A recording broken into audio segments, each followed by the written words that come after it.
Dr. Eric Kelly III and a host of phenomenal speakers from all around the globe for this 7-day virtual event that you don't want to miss. The mission of the Black Business Expo is to raise scholarship money from kids all the way from high school all the way from college. The Black Business Olympics is one of the largest Black business showcases in the world. It is an opportunity for businesses and companies to showcase their businesses globally. We are going to be giving away laptops up to $5,000 away to students.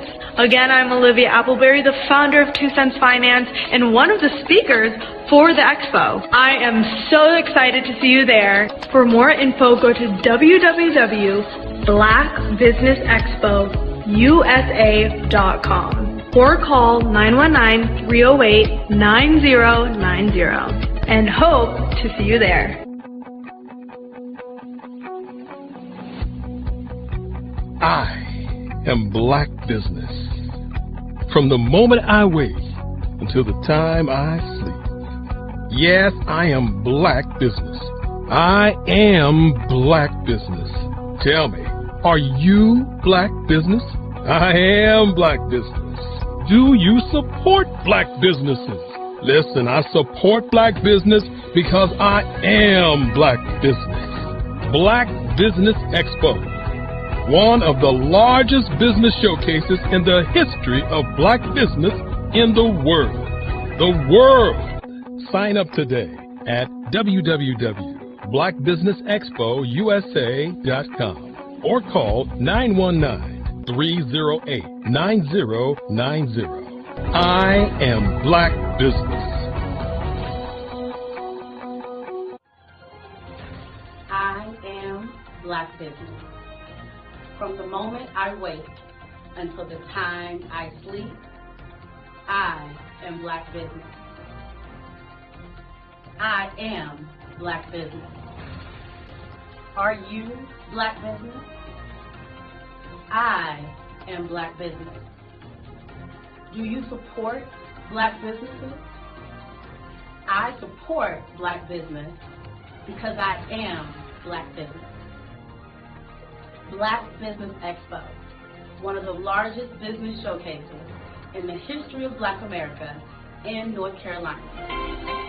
Join Dr. Eric Kelly III and a host of phenomenal speakers from all around the globe for this 7-day virtual event that you don't want to miss. The mission of the Black Business Expo is to raise scholarship money from kids all the way from high school all the way from college. The Black Business Olympics is one of the largest Black business showcases in the world. It is an opportunity for businesses and companies to showcase their businesses globally. We are going to be giving away laptops up to $5,000 away to students.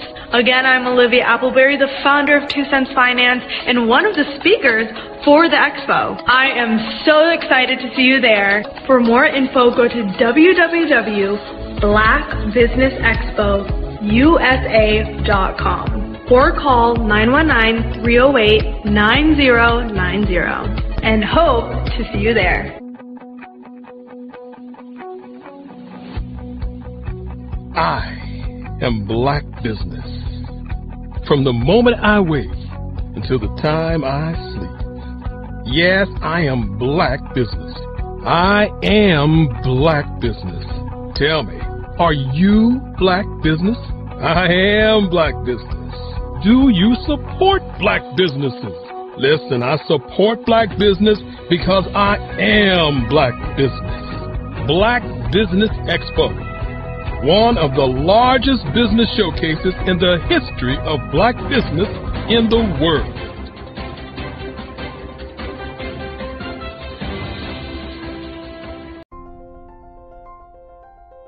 What if you could build your own city? A place where every child can find nurturing people to help them achieve their full potential. A place where every adult can access job training support. Where health education is abundant. Where social justice ruled the land. A place without limitations. Welcome.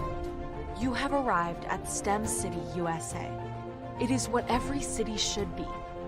A safe and trusted community where you find people and resources to help you become everything you are and beyond. STEM City is unlike anything you have ever experienced. It is a digital twin of the world around you, only better. STEM City is about energy and soul renewal. It is more than a digital world. You can almost feel the power of live cultural events, music, and theater.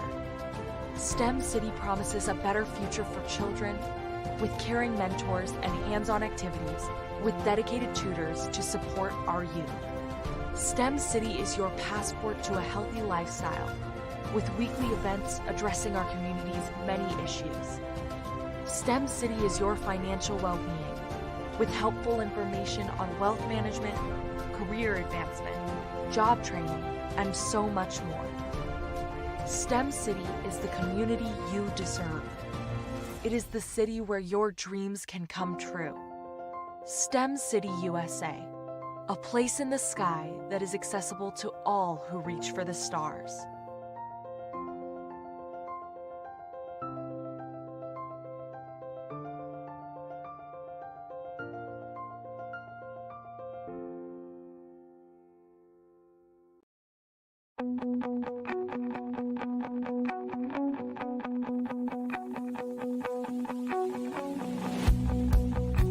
I am Black business.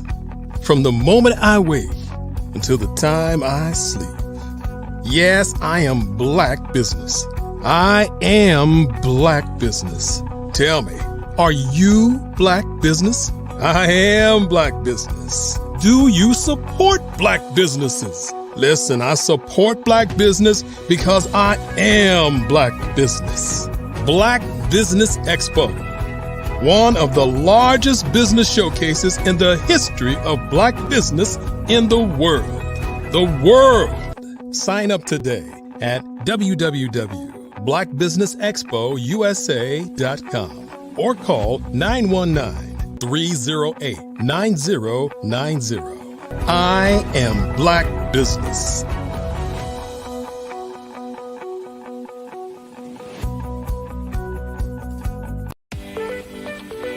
You are in the right place at the right time.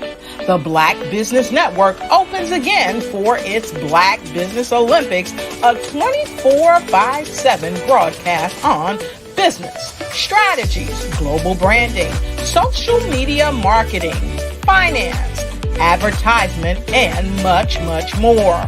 Featuring the top, most powerful entrepreneurs and speakers and thought leaders from all around the world as they gather together for this phenomenal event. Join the Black Business Network streaming live into the metaverse, STEM City USA, Black Multiverse, Pod TV, Roku, Hulu, iHeartRadio, Apple TV, YouTube, TikTok, Instagram, Google Podcasts, Facebook, LinkedIn, IBM TV, Spotify, and Twitch. Tune in today and be a part of this amazing movement. The Black Business Olympics welcomes you.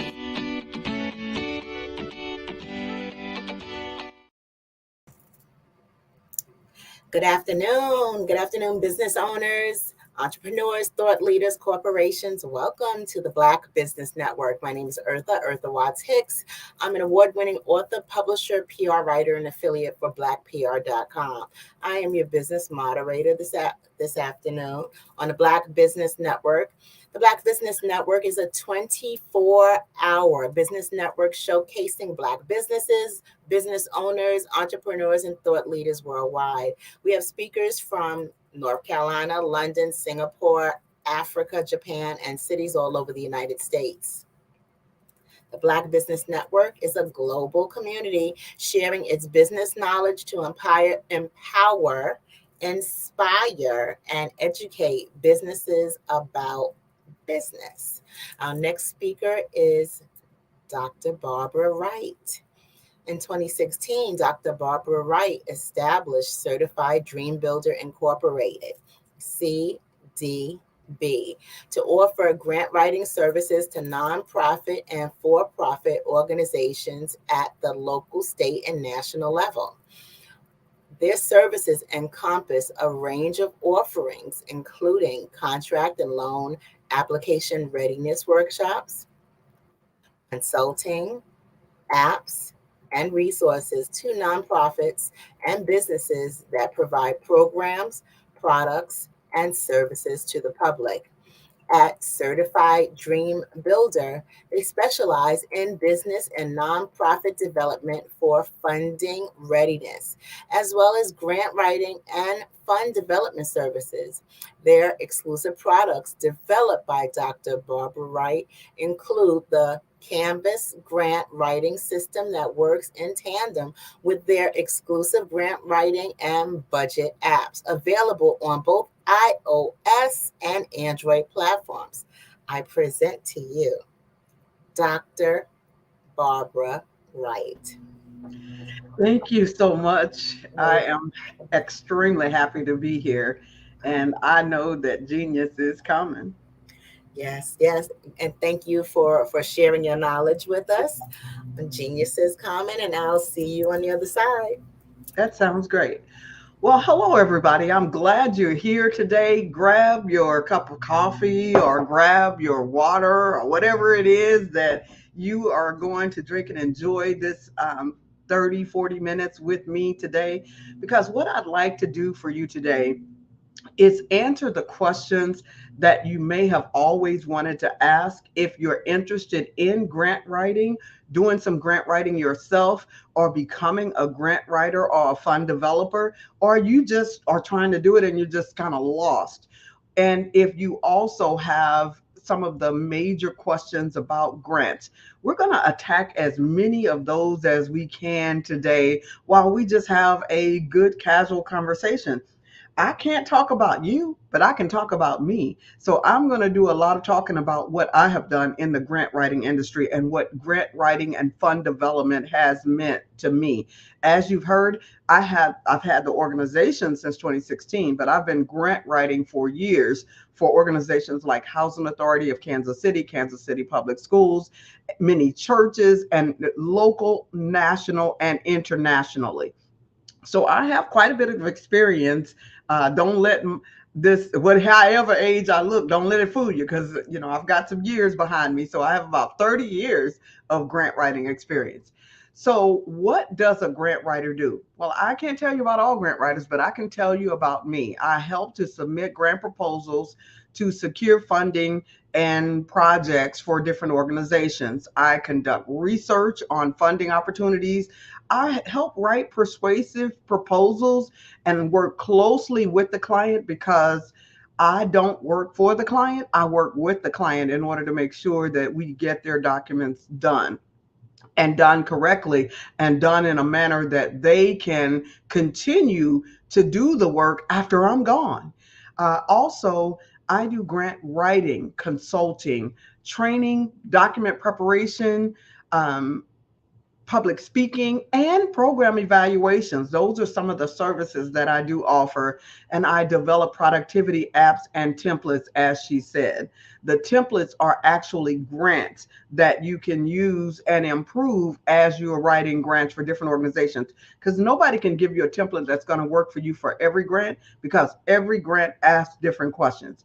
So what qualifications or skill do you need if you want to be a grant writer, or if you're trying to write grants and you want to know what is it that I need? My background is in communication, writing, and business. I taught business education for 14 years, but years before that, back in Plum out the country, Nelly out the world, which is where I grew up, I wrote rhymes, raps, poems, songs, plays, and all of those experiences that I've had play a role in my grant writing today. So if you're a writer, a journalist, you have a business background, you have a nursing background, teaching background, you all are some of the people that make excellent grant writers. I possess strong writing, research, communication skills, And these skills are essential in order for you to craft a compelling grant proposal. If you don't have those, but you know you need to write a grant, work on those, because now you've got AI, artificial intelligence, you got ML, machine learning, you got all of these things that are out there and available to help you. Even if you're not the greatest now, you can be before too long. My experience in project management and for familiarity with specific industries also helps. And I didn't start with that knowledge. I've gained that knowledge over time by studying and learning from my clients and reading and researching in different databases like city-data.com, where you can learn lots of information, and researching some of the massive databases that are out there that has information. You might ask, how do grant writers find funding opportunities? Well, there are online databases that you can go to. There are foundation directories. There are government websites that help identify grants. You can go to network industry organization conferences. You can attend grant-related events to discover potential funding opportunities. And then the next question might be, what is a typical process for writing a grant proposal? My process for writing the grant proposal involves gathering the project information from my client and then conducting thorough research and structuring the proposal. In that research, I'm making sure that we have answered our 5 W's, the who, what, when, where, why, that we are actually doing something that is fundable. We've done our SWOT analysis and PESTEL analysis. And if you don't know what those things are, you need to be going to my website, which is certifieddreambuilder.com, and getting my book that's called Getting Ready for Grant Writing Finally Made Easy. That book helps you with getting ready for grants, contracts, and loan proposals. But all of that information is in there so that you know how to do those 7 steps to readiness. I create a compelling narrative that aligns to the funder's priorities. You are not writing for yourself. You are writing for the funder. Excuse me. So you are going to develop a detailed budget that is aligned to what the funder is going to give. If the funder is only giving $100,000, you're not giving them a request for $1 million, because they already told you, we are only giving you 100,000. So therefore, your budget is also aligned to what the funder is asking. So you might ask, what makes the grant proposal successful? What can I do to ensure that if I do all of this work, I might get funded? Well, successful proposals address the funder's goal while clearly demonstrating the impactful nature of the proposed project by providing them a strong evidence of your need and making sure that you have a well thought out plan. Those 5 W's, you have those together for that organization. And if you are writing for you and others, you're doing those 5 W's and you're doing that budget. Every time you get ready to do a grant, you are doing the exact same thing. And then if you do those things, that does increase your chance of funding. I will tell you, sometimes you can be the best grant writer, you can write the best proposal, and there are extenuating circumstances that might mean that you are still not going to be able to get the grant. Maybe they're only giving out 3 proposals and they got 10 great proposals, or maybe they're only giving out 20 and they got 100 great proposals, so they had to pick the ones that were best. Or maybe sometimes they already knew they're only giving out 1 proposal and they already had an organization in mind when they put the RFP out there, but they do have to follow rules and put that RFP out there. So don't always feel like you did something wrong. You may not have. Another question might be, do grant writers work with specific types of organizations or projects? I have experience working with various sectors within education, healthcare, environmental initiatives, and I'm also versatile and I can adapt my skills to different types of industries. So I am not just limited to one industry. It is nice if a grant writer can just say, I just do education grants, or I just do healthcare grants, or I just do this type of grant. Well, you want to be a little bit versatile so that you have more opportunity, but you choose. As a grant writer, you can choose. How do grant writers stay updated on changing grant regulations and requirements? Man, I could talk a lot about that because right now we're back where they were in 1908 when the Model T Ford came out and the horses didn't know what to do because they had been used to ruling the roads, ruling the roads. And then all of a sudden you got these motorized vehicles out there on the road. So between 1908 and 1919, the cars took over, the Model Ts took over. And those horses had to get up in the back of the truck and start riding. And no longer were they the workhorses, they became the entertainment horses. And so everybody who had been working on that had to basically change what they were doing. So you want to make sure that you stay informed with the priorities, with the grant priorities, and how the world is changing and how this AI is affecting everything that we do.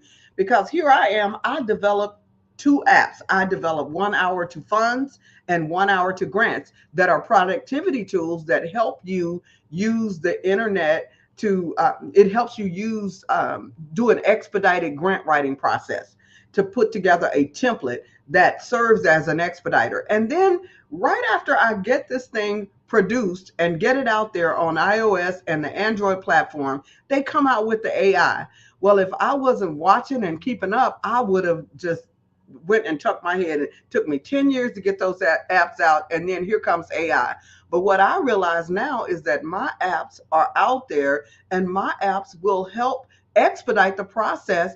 And my apps, once you get that template printed out, it helps you as a prompter. You can put my template in the AI or the artificial intelligence, and it gives you a great app. And if you don't know what I'm talking about with the artificial intelligence, continue to listen here, or make sure that you attend my Clubhouse meetings on Mondays and Thursdays at 10 a.m. Central Time called Grant Writing for Empowerment, because that's where I break down some more of this information. Additionally, I review updates from funding organizations, government agencies, and make sure that I stay up to date with changes. Now, I do tell you, it is important for you to also look at strategic plans. We can listen to everything they say in the news. We can listen to everything they say. The other day, I was listening to Mark Zuckerberg's quarterly report where he was giving his Q4 review of Q2 because I'm invested in Meta. Well, I don't just listen to what they say in the news. I want to know what's in that quarterly report. I want to know what's in that strategic plan, because that tells me where decisions are really made. You might ask, what is the average success rate for a grant proposal? I can tell you, on average, success rates may range from 10 to 30% based on the grant writer's experience.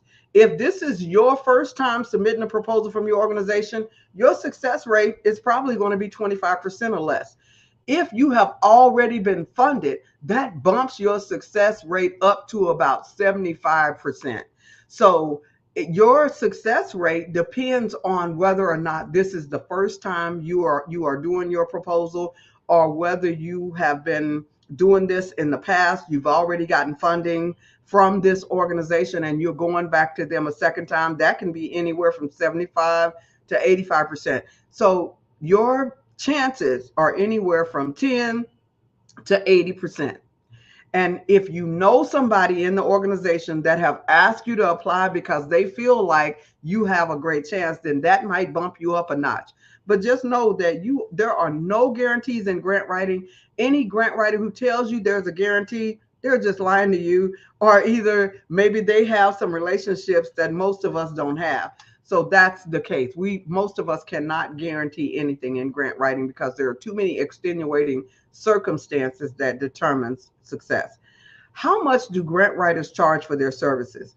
As a grant writer, I may charge a flat fee for a proposal, an hourly rate, or a percentage of not a percentage, a bonus once the application is secured. I may also serve as the evaluator as opposed to receiving any type of percentage. Grant writers' fees vary greatly. There are some ethics out there that kind of control the fact that we are not supposed to write the grant and then get paid later. They say that is not ethical. You don't want to work for Kellogg or Walmart or anybody else for 2 weeks, and if they sell something, you get paid. Well, grant writers don't want to do that either. We want to know that we're going to get our money because we're going to do the job for you. Most of us will give you a good proposal that you can use again and again. So it's only right that that grant writer gets paid. The next question might be, how long does it take for a grant writer to write a proposal? The time required varies based on the proposal.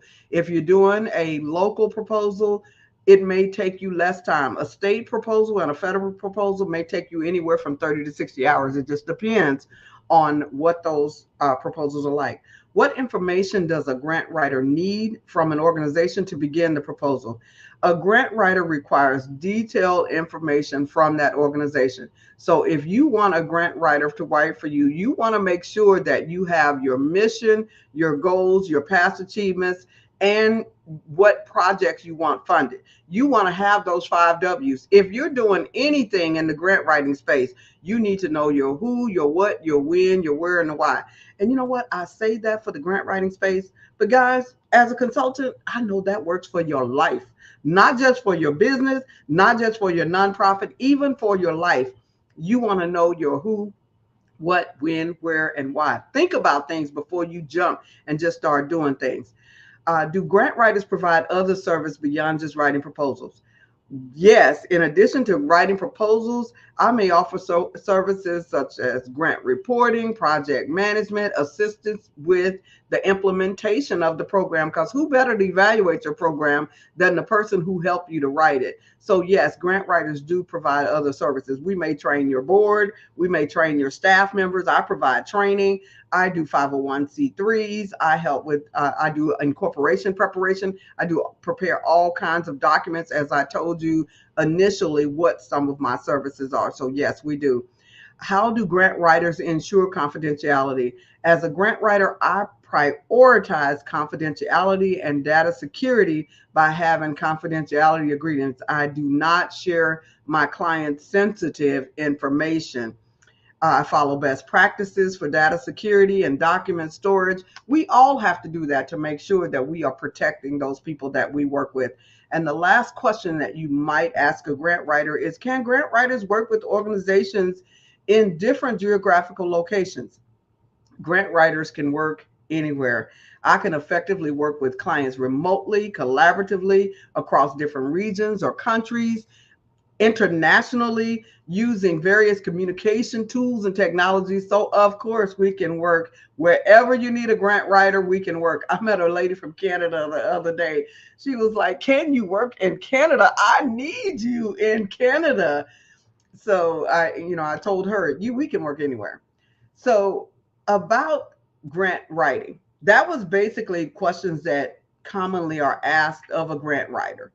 But what about grant writing? What is grant writing, you may ask? You used to seeing this guy jump around in the green coat with in the white coat with the green question marks on it.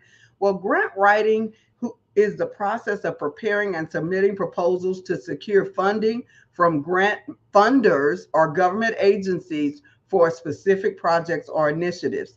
The thing about it is they're not giving you this money to do what you want to do. They're giving you this money to do what they want done. And that's where we kind of go to the left, because we want this money to do what we want to do, but the people give you money to do what they want done.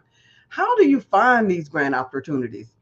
Well, to find grant opportunities, you want to look for grants on government websites like grant.gov, on foundation directories like your community foundation in your area, on online grant databases. You want to join up professional associations and networks related to your field, and they may have grant opportunities, as I said earlier, and you want to stay up to date on funding announcements. Some people will pay to get information from grants so that their searching for grants is a lot easier. They do that too. You may ask, what are the key components of grant proposals? I feel like there are only 4 components to most grants. And those components is your executive summary, which is your 5 Ws, your narrative, which is the story of the grant, your budget, which tells how much your program is going to cost, and your appendix or attachments, which tells what the funder wants you to attach to that grant and any supplements they want you to give. Those are the only 4 areas to any grant. I don't care what grant it is. Now, if you read other people's information, they may say the executive summary, the program description, which is a part of that narrative that I talked about, the budget, your evaluation plan, which is a part of that narrative, and organizational information, which is a part of the appendix. So really, there's just 4 areas. You might have somebody say there's 10 parts, but they're going to all fit within those 4 areas that I told you about the first time. And then as far as I'm concerned, there are 4 goals for each grant. And if you want to know more about that, you want to go to my website at certifieddreambuilder.com and learn when I'm having my next classes, or you can instantly download the book, Getting Ready for Grant Writing. How do I write a compelling grant proposal? The way to write a compelling grant proposal is to clearly state the problem or the need that you are addressing, show a great understanding of the funder's priorities, which means that you have to read their RFP so that you know exactly what they're asking for, and then align your priorities accordingly. Make sure that you align. Use data testimonials and success stories that support your claims.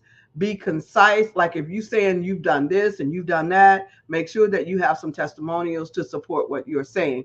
Be concise, persuasive, and avoid just using jargon. You're going to do that anyway, because most of these grants only give you 150 characters or 500 words or 150 words or 100 words. You have to be able to explain everything that you're going to do.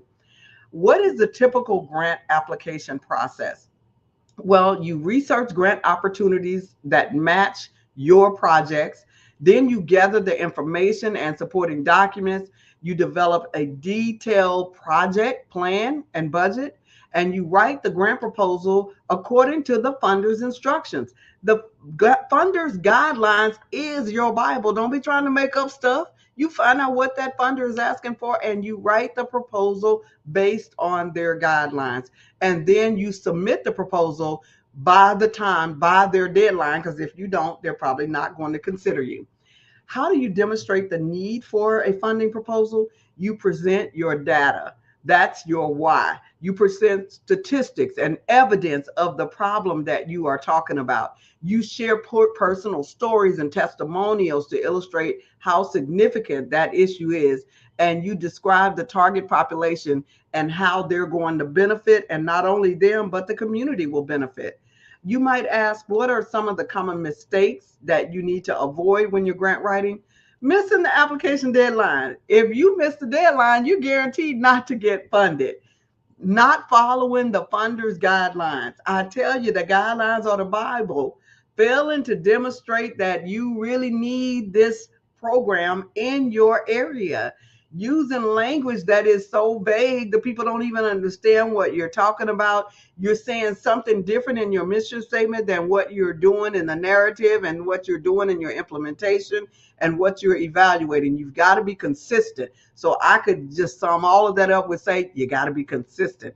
Neglecting to proofread the edited proposal. You want to make sure that your budget stays the same all the way throughout the proposal, and you have corrected as many errors as you can.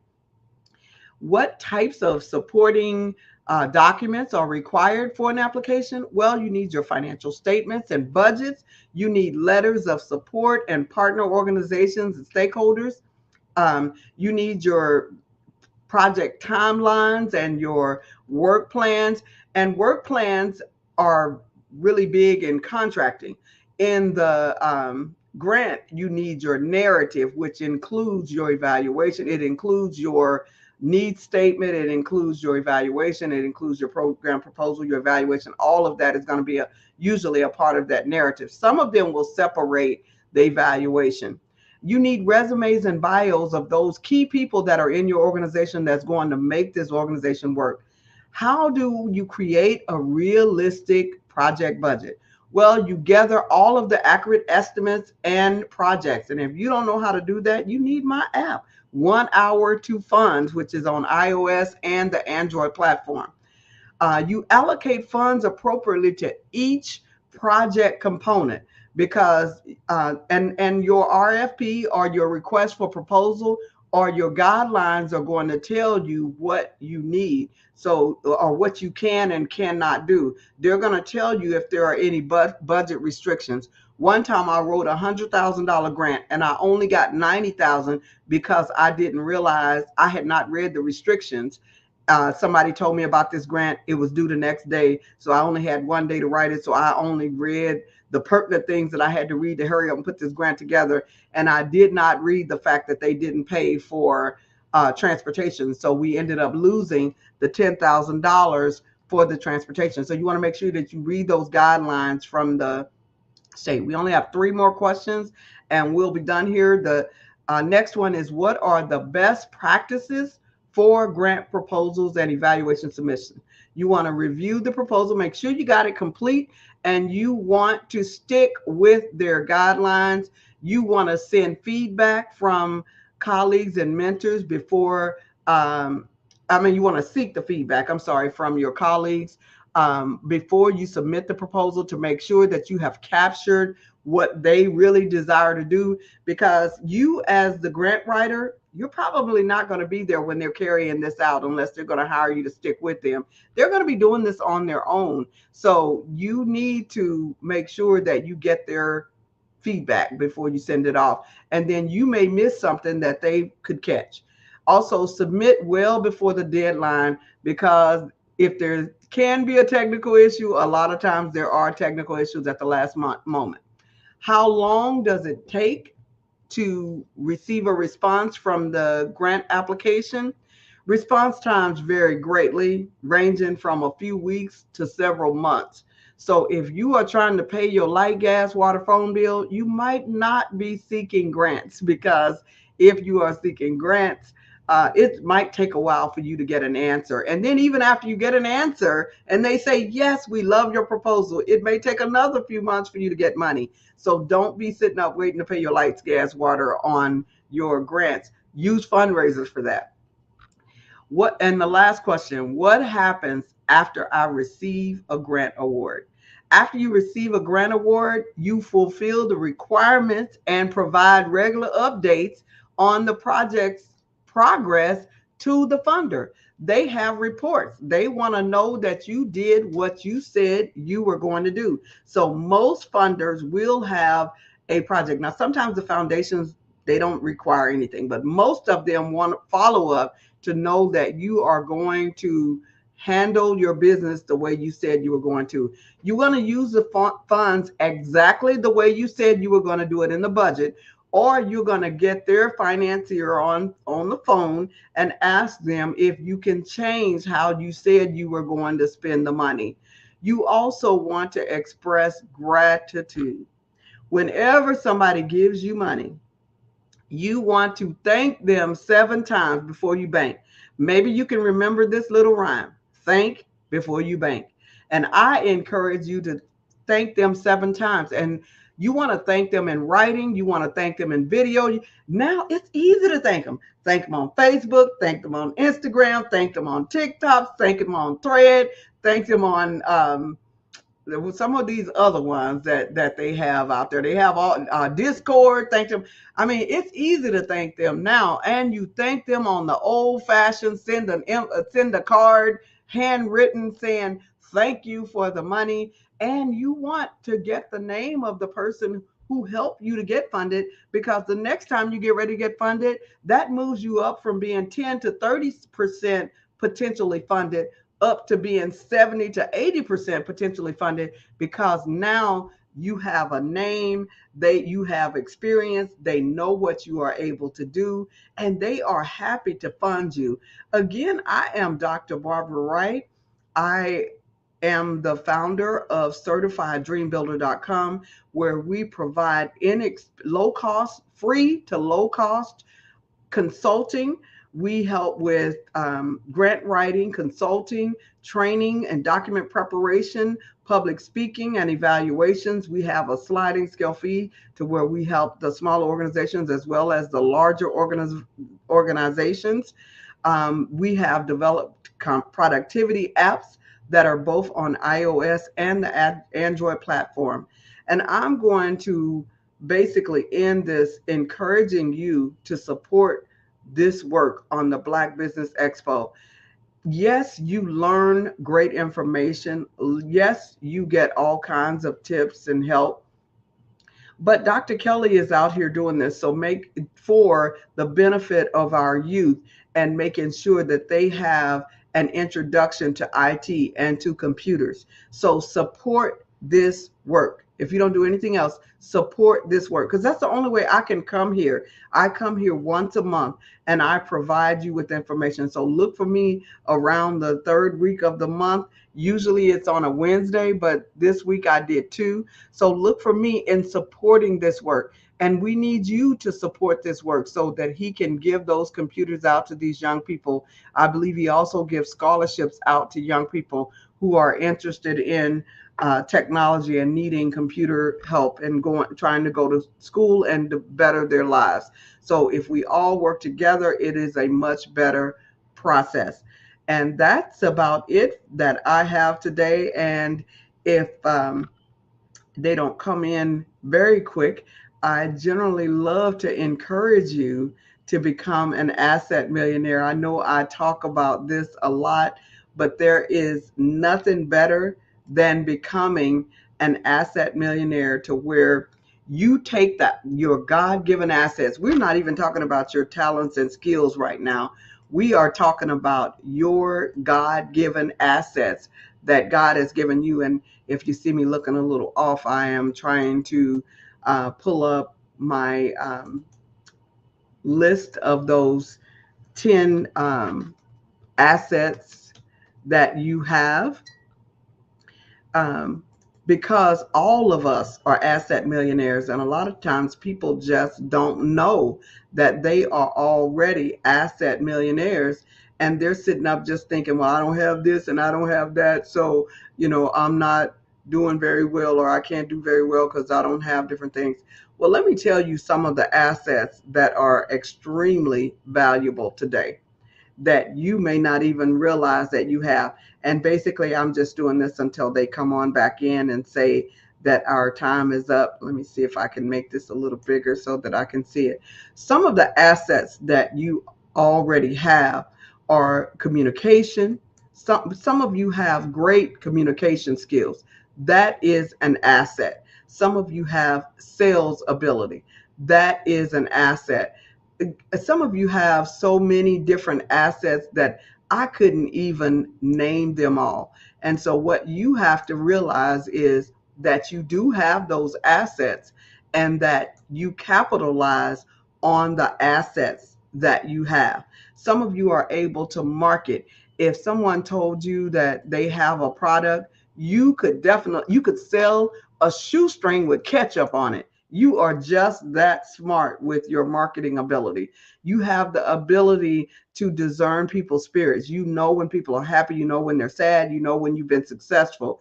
That is one of those $1 million assets. You have the ability to be able to develop products. Now, none of us are good in every one of these. So when you find out what your top agilities are, you want to make sure that you find those people that are similar to you, or that are not necessarily similar to you, but have benefits or have assets in those areas that you are lacking. Some of the other assets would be organizing. Now, I'm just waiting on our host to come back. So I'm covering some of the assets that you already have that makes you an instant asset millionaire. That is what dropped into my spirit this year to share with my people. Take those 2 fish and 5 loaves of bread that you have and give them back to your higher power. For me, it's God, and allow him to bless those 5,000 that are around you with those gifts and talents that you were born with.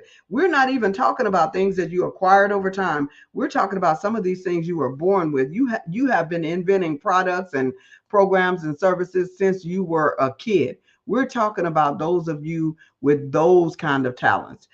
We're talking about organizing. If you have the ability to organize, that is $1 million skill. You have the ability to do goal setting and planning. That's $1 million skill. You have the ability to manage your money. That's $1 million skill. We know how that skill is. It took me a long time to learn that one, but I finally did. The philanthropy. If you are a person who gives, there is a great book that I read that says, you give and it shall be given unto you, good measure, pressed down, shaken together, will men give unto your bosom. It's not going to fall from heaven, but men's heart will be touched to give to you because you have the gift of philanthropy. So if you have that philanthropy gift, which means that you love giving to others, money comes to you. My mother has that. And I have never seen a woman in her late 70s that is as blessed as that woman is. But she has been given all of our lives, even when we were mad at her as young kids, when we say she's a single parent, she's got us 3 kids and she's given everything away. And what we didn't realize was that her well never ran dry. So the gift of philanthropy is $1 million asset. Networking and storytelling, that's $1 million asset. If you can tell a good story, that's $1 million asset. Leadership and developing others, if you have that as an asset, that's $1 million asset. And time management, if you are a time manager, that's $1 million asset. Well, I see my time is definitely about gone, so I'm waiting on our host to come on in and release me from here before I have to go into another topic. Because if you go back and listen to the beginning, you will hear me talking about grant writers and what grant writers do. And you will hear me talking about some of the other areas. Well, I'm glad to see you. How you doing? I'm great. And you're wonderful. And thank you for sharing those tools and just the process and the how, because we see it, but some of us just don't know how. And you broke it down and made it so easy to understand. So thank you so much. You are welcome. And Genius is coming, and I will see you on the other side, Dr. Barbara Wright. All righty. Thank you. All right. Hello again and good afternoon. Now, the Black Business Expo's mission is to raise funds for high school seniors going to college or K-12 entrepreneurs. This expo is a fundraiser for students, so you may go to www.blackbusinessexpousa.com to donate to the scholarship fund or use the Cash App that's on the screen below, which is also $BBXUSA. Our goal is to give laptops and up to $5,000 to 10 students. So again, students who are interested in becoming part of the movement, they can register online at www.blackbusinessexpousa.com. Every dollar counts, so we want to remind you to donate to the scholarship fund. And we want to thank our Black Business Expo USA sponsors for July 2023. NC 100, Moody Capital Partners, Suede Soul, Lotus Riche Coaching and Training, Carolina, Virginia Minority Suppliers Development Council, Step Management, BHS and Associates, Margie McLean Foundation Incorporated, Genius is Common, Earth Essentials, Mullane, Shani Global, Executive Women's Success Institute, The Quality Coaching Company, Superwoman Business Services, Creative Force Studios, Lee Entertainment, Artistic App Design, Black Business Expo USA. Genius is Common, and I will see you on the other side.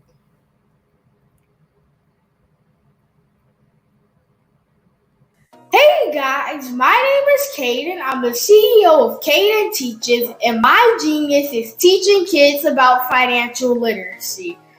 Throughout my financial products, such as my financial flashcards, my activity book, and my newest project, my financial bus, which I bought. And on the bus, it has a mock bank where kids will learn how to deposit and withdraw money, a mock grocery store where kids will be able to learn how to have a family budget, and a mock stock exchange where kids will even be able to learn how to invest in stocks. Now, I decided to start teaching kids about financial literacy because I find that most kids graduate high school without even knowing the basics about financial literacy. And I feel if I were to teach kids about financial literacy, that I would be able to help kids tap into their genius. And I actually learned about financial literacy to my dad because I would go to business meetings with him and I would always see that they were talking about financial literacy. And at that point, I didn't understand what financial literacy was. So I took it upon myself to learn about financial literacy and teach it to kids in a way that they could understand. But I want you guys to help me help kids tap into their genius by going to my website, cadenteaches.com, and you can sew into me in my financial bus by going to my GoFundMe link. And remember, if Caden can, you can too, because genius is common.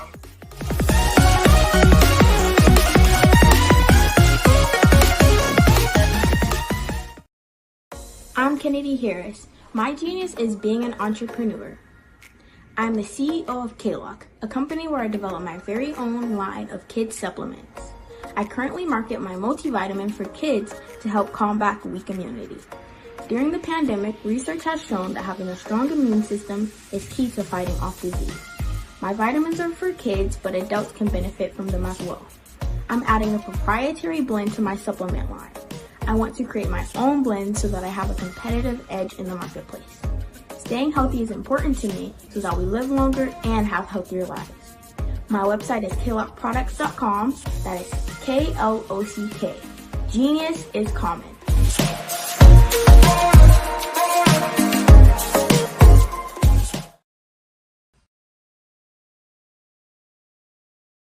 Hey, it's your girl Colette V. Smith. The V is for victory.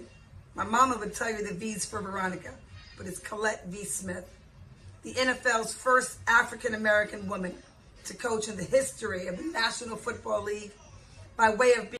Over the past few years, we've seen the growth of existing and new initiatives focused on financial inclusion, building global networks, and reducing the wealth gap in response to the idea there's not enough seats at the table. Whether their outcomes are to increase the representation of Black executives on corporate boards, ensure an inclusive global economy, or to create new U.S. African commercial pathways, the strategies are often carried out by separate programs. The question is, should they be? With the continent of Africa being home to more than half of the world's fastest growing economies, the youngest workforce, over 400 companies generating more than $1 billion annually, 700 generating more than $500 million annually that are poised for growth, and being the destination of nearly $5 billion in venture capital in 2021. Diversifying U.S. and Africa commercial engagement by building bridges between African businesses and their U.S. diaspora should begin being seen as mutually beneficial. From helping to reduce Africa's enormous capital gap to catalyzing two-way trade opportunities, the COVID-19 global pandemic hopefully has taught us that global challenges and opportunities are more interconnected than we thought. During the pandemic, African companies like Unicorn Flutterwave, insurance provider Reliance Health, ride-hailing app Yasir, and 54Gene, the continent's first bank of DNA on people of African descent, proved that when African companies have access to networks, capital, and information, they grow big, grow fast, and create solutions that are valuable to the world. This is why BDirect was created. We are the first U.S.-based but African-centric board preparedness and board search company designed to connect U.S. Black talent and corporations to African businesses. Unique and fundamental to BDirect's success is our process of helping board candidates adapt their experience and networks to an African context before they're connected to high-growth companies that are looking to locally and globally scale. From our focus groups with African business execs and government leaders, we don't ignore the sentiment that business is easy, but people are hard. Having a pool of board candidates with hard-to-access networks and extensive experience across the business life cycle, including successfully raising capital, is table stakes for an initiative like this. So yes, we have that. but corporate or entrepreneurial success in the U.S. does not guarantee success in Africa.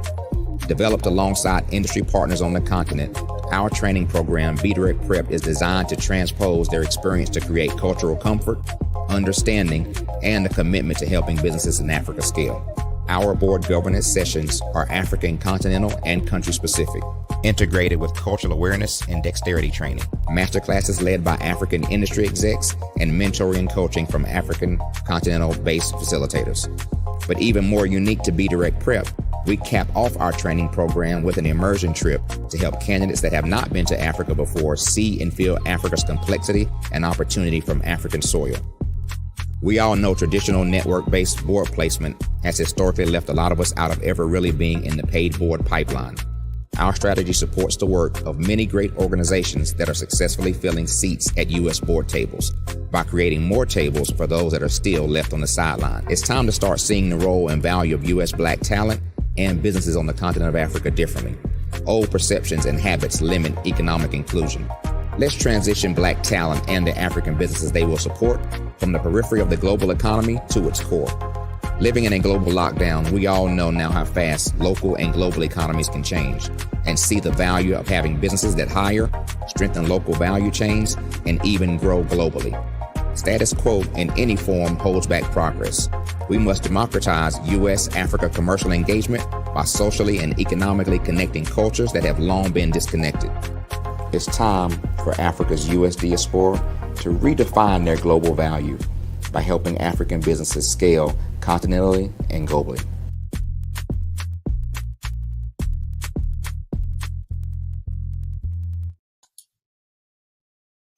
Hi, I'm Barbara Smith. Genius is common. My genius is executive coaching and professional corporate training. As the master executive coach and corporate training ambassador for the Genius is Common movement, I help business owners craft their stories in such a way that you know exactly what they do, what they have, and what they bring to the table. Many times as business owners, we are asked, so what do you do for a living? And we could be crushing in our businesses, but we're not quite sure exactly what to say in a short amount of time. Well, I help you take those stories that are the reason why you're in business and why you're so passionate about your business and craft them in such a way that people are drawn to you as opposed to being repelled by you. Because every conversation, every time you talk to someone about your business, you are excited about it. But are you really conveying what you do, what you have, and what you bring to the table? And do really people understand why you care so much and why they should care that you have the solution to their problem? Well, I'm here to help you with that. As a master storyteller, I can help you with your stories and spin them in such a way that they are intriguing and fascinating. People want to listen to you talk about your business. That's why at the Genius is Common movement, I am the master executive coach and professional training ambassador. That's my genius. And genius? Oh yeah, it's common.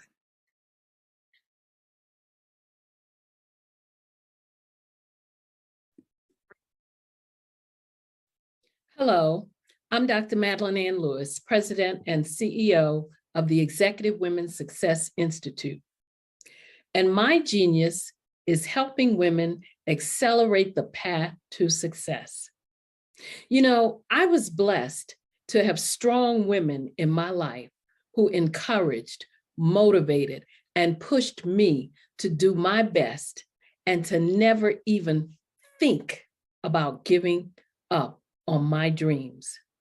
So I say to women, we must show up to rise up. We have talents and potential, but who will see them if we don't speak up and get noticed? I know that women are a tremendous resource on this planet, and there is nothing more fulfilling than helping a woman tap into her full potential. I do this because I want to be a part of helping as many women as I can to show up, to rise up. I do this because genius is common.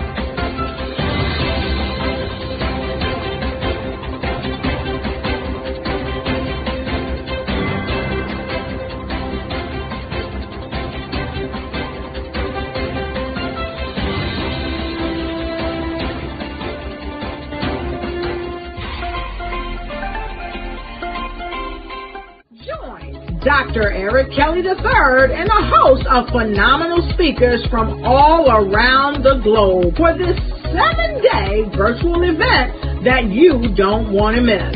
The mission of the Black Business Expo is to raise scholarship money from kids all the way from high school, all the way from college. The Black Business Olympics is one of the largest Black business showcases in the world. It is an opportunity for businesses and companies to showcase their businesses globally. We are going to be giving away laptops up to $5,000 away to students.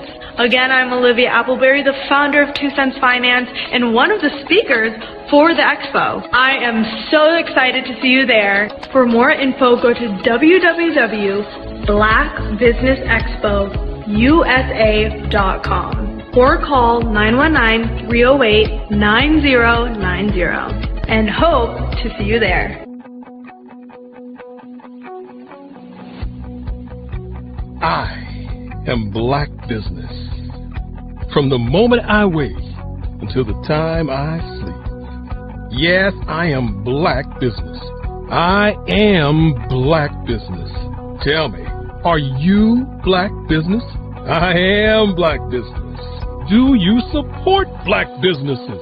Listen, I support Black business because I am Black business. Black Business Expo, one of the largest business showcases in the history of Black business in the world. The world! Sign up today at www.blackbusinessexpousa.com or call 919-308-9090. I am Black business. I am Black business. From the moment I wake until the time I sleep, I am Black business. I am Black business. Are you Black business? I am Black business. Do you support Black businesses? I support Black business because I am Black business. Black Business Expo, one of the largest business showcases in the history of Black America in North Carolina. Join Dr. Eric Kelly III and a host of phenomenal speakers from all around the globe for this 7-day virtual event that you don't want to miss. The mission of the Black Business Expo is to raise scholarship money from kids all the way from high school, all the way from college. The Black Business Olympics is one of the largest Black business showcases in the world. It is an opportunity for businesses and companies to showcase their businesses globally. We are going to be giving away laptops up to $5,000 away to students. Again, I'm Olivia Appleberry, the founder of 2 Cents Finance and one of the speakers for the expo. I am so excited to see you there. For more info, go to www.blackbusinessexpousa.com or call 919-308-9090 and hope to see you there. I am Black business. From the moment I wake until the time I sleep. Yes, I am Black business. I am Black business. Tell me, are you Black business? I am Black business. Do you support Black businesses? Listen, I support Black business because I am Black business. Black Business Expo, one of the largest business showcases in the history of Black business in the world.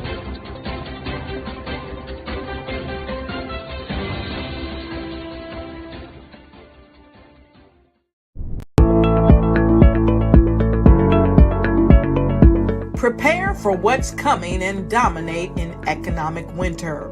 Stand strong and thrive by showcasing your great products and services globally through the Black Business Network and Black Business Olympics.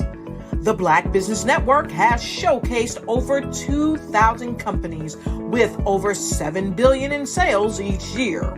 Over 10 million attendees have viewed the rebroadcast each month. Through the Black Business Olympics, unique styles of business training and mentoring are turning students into business owners and entrepreneurial warriors who will dominate in any economy. Gain the ultimate advantage of the Black Business Olympics, 7 days of unbelievable topics and speakers speaking around the globe. Donate your time and experience to provide expertise and scholarships to students worldwide and change the world. Now, more than ever, new insights, tools, strategies, and capabilities are needed. This is your chance for a major presentation to the world. Fill out the form and join the more than 2,000 speakers who have presented to over 200 countries. Join the Black Business Network streaming live into the Metaverse, STEM City, Black Multiverse Enterprises, Hulu, Amazon, YouTube, iHeartRadio, Apple, Facebook, LinkedIn, Pod TV, IBM TV, Spotify, and Google Podcasts. Sign up today. Spaces are limited, and we will see you there.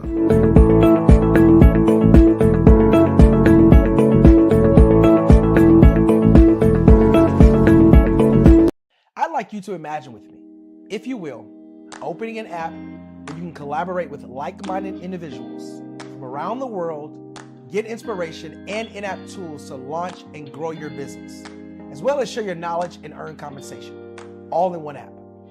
Well, the name of that app is Truso, short for Truly Social. Hi, I'm Matthew Newman, the founder and CEO of Truso. A new concept in social media, Truso is designed from the ground up to be a platform that's both social and empowering for all its users. How exactly do we do that? I'm glad you asked.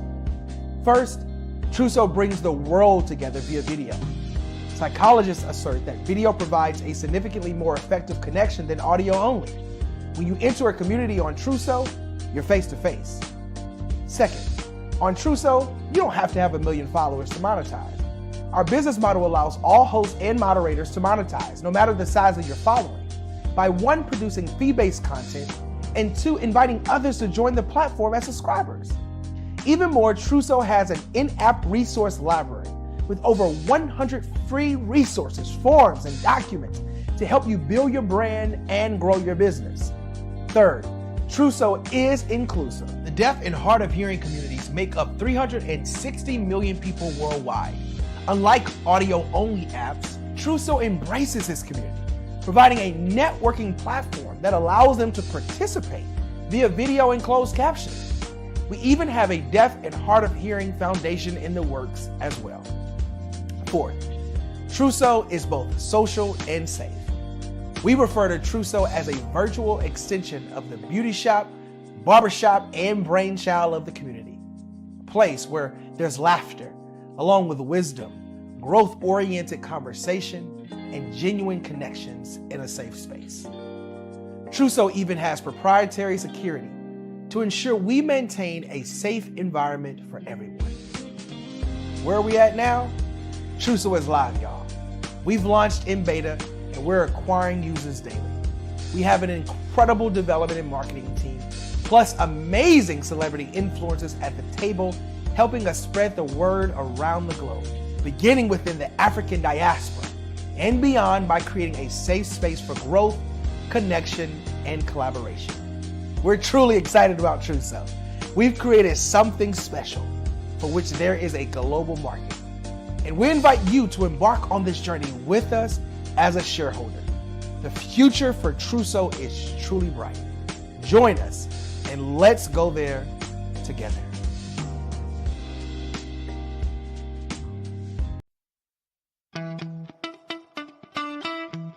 How many times have you been asked to help someone you didn't even know? A student, a business entrepreneur?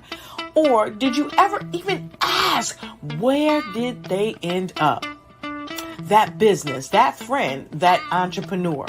Well, just maybe they ended up in a gang, bankrupt, homeless, or worse, dead.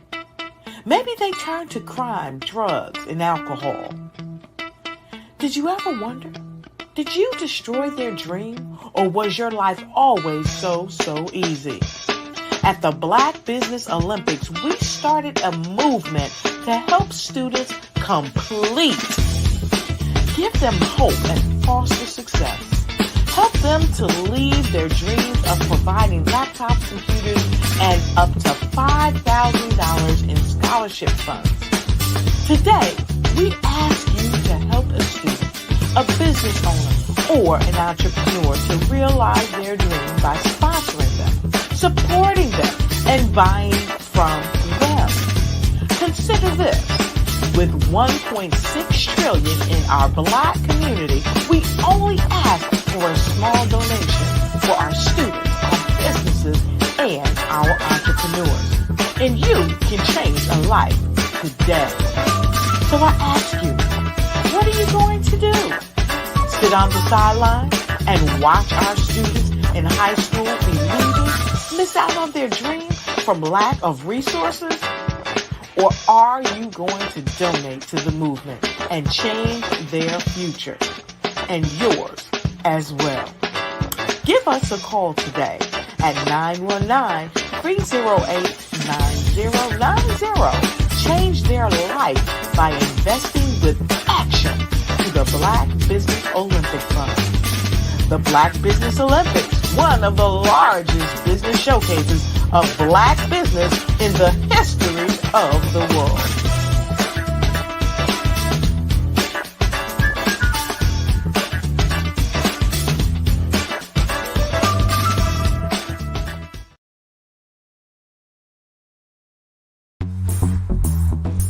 Attention all entrepreneurs and companies. Are you looking for reliable and efficient virtual assistants and back office support to help you manage your business tasks? Look no further than Superwoman Business Services. Our team of virtual assistants provides a full range of administrative support services, including operations management, social media marketing, and much more. We also offer website design services to help you create a professional online presence that reflects your unique brand. In addition to administrative support and website design, we offer business development and structuring services to help you grow your business and achieve your goals. We'll work closely with you to identify areas of improvement and develop a customized plan to help you reach your full potential. At Superwoman Business Services, we understand that running a business can be overwhelming and time-consuming. That's why we're here to help you fly high and achieve success. Our virtual assistants are highly skilled, experienced, and dedicated to providing you with the support you need to thrive. Come fly with us and take your business to new heights. Let us help you become the superhero entrepreneur you are meant to be.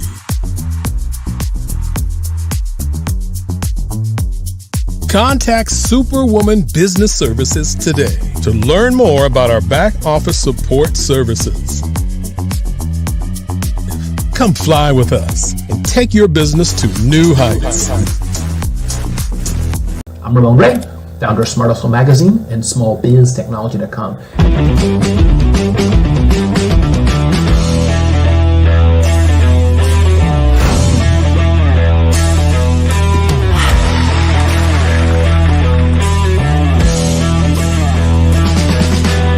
You're here today to celebrate small business success. Stand up on your feet. You rocked the house. It was amazing. Didn't we learn? For me, success comes from failure. One thing not to do is shake somebody's hand like this.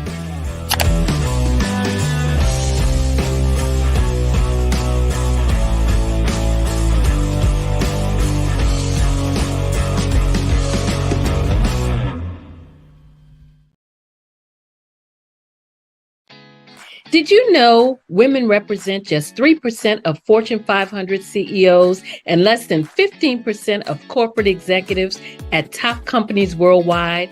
Have you wondered what the secrets are to getting into the top ranks, whether in the private or public sector?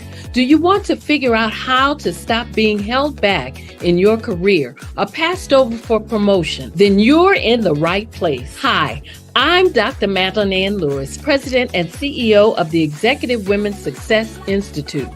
I have decades of experience in the military, the federal government, and corporate America. And my mission is to help women succeed and tap into their full potential. I want to reach 1 million+ women around the world to become the leaders they are meant to be.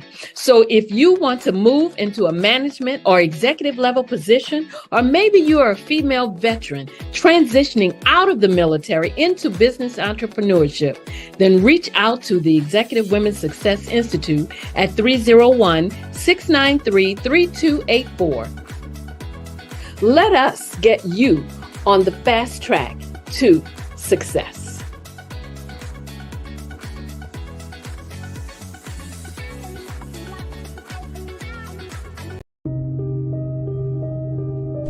The Black Business Expo is changing my life. This year, they are giving away laptops and even $5,000 in cash to students just like me. I'm Alexis, and I want to go to college to fulfill my dream of becoming an entrepreneur. Help the Black Business Expo going to www.blackbusinessexpousa.com and also becoming a vendor, a sponsor, or donating.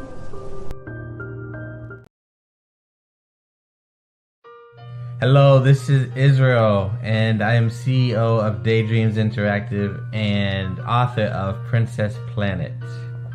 So, genius is common, and as a kid, I loved to daydream. Even as an adult, I love to daydream.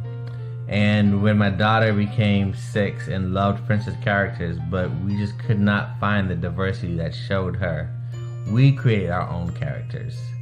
So, for instance, you have Princess Nulu right here. Princess Nulu is from Uganda, and her genius is that she loves to take care of animals. She can actually even listen and hear what they say. And then we have Princess Isabella right here. Princess Isabella, she's from Cuba, and her genius is biochemistry. One day she hopes to eliminate disease. Then we have Princess Nia right here, and Princess Nia is based off of my daughter, and she is what she wants to be, the greatest dancer alive. So that's her genius. So what's your genius? My genius is my imagination. Genius is common.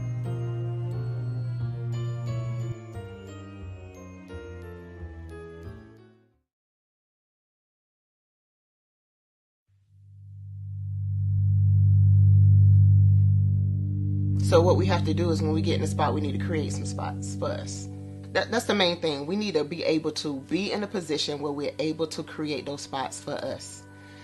For me, being an entrepreneur, I'm not just going to get a business and then leave you sitting high and dry. If you ask me some questions about entrepreneurship, I'm going to give you as much as I received. I've seen people who made it, and then when you ask them, it's like, okay, now you have to pay me for the information, the same information I got for free. We probably in totally different cities. There's no way that we're going to bump heads or anything. We're not competing. Bring me up with you. And so I just think that whatever education that I have, then I need to be able to give that to my own as well. So create the spots. You can create the spots when you get there.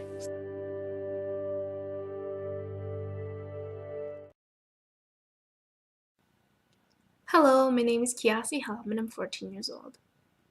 I think my genius would probably have to be setting goals and achieving them. I say this because ever since I was young, I always wanted to be an author, and at age 11, I ended up achieving this. But not only did I end up becoming an author, I ended up becoming a public speaker, a publisher, a business owner, all these great things. The name of my business is Written by Kids Publishing Company. I decided to start this company because I thought it was important for me to help kids my age express themselves through literacy and just achieve their own goals. Because to me, achieving goals is the best thing in the world to feel. It's you just achieving things and aspirations that you set for yourself.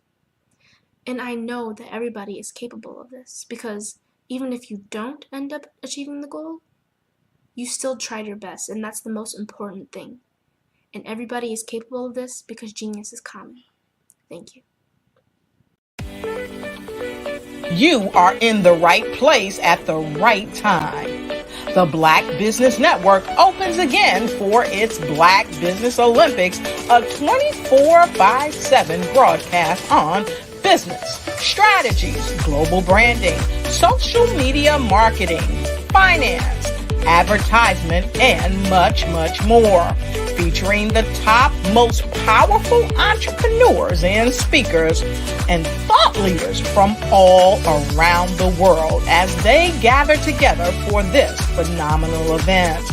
Join the Black Business Network streaming live into the metaverse, STEM City, USA, Black Multiverse, Pod TV, Roku, Hulu, iHeartRadio, Apple TV, YouTube, TikTok, Instagram, Google Podcasts, Facebook, LinkedIn, IBM TV, Spotify, and Twitch. Tune in today and be a part of this amazing movement. The Black Business Olympics welcomes you.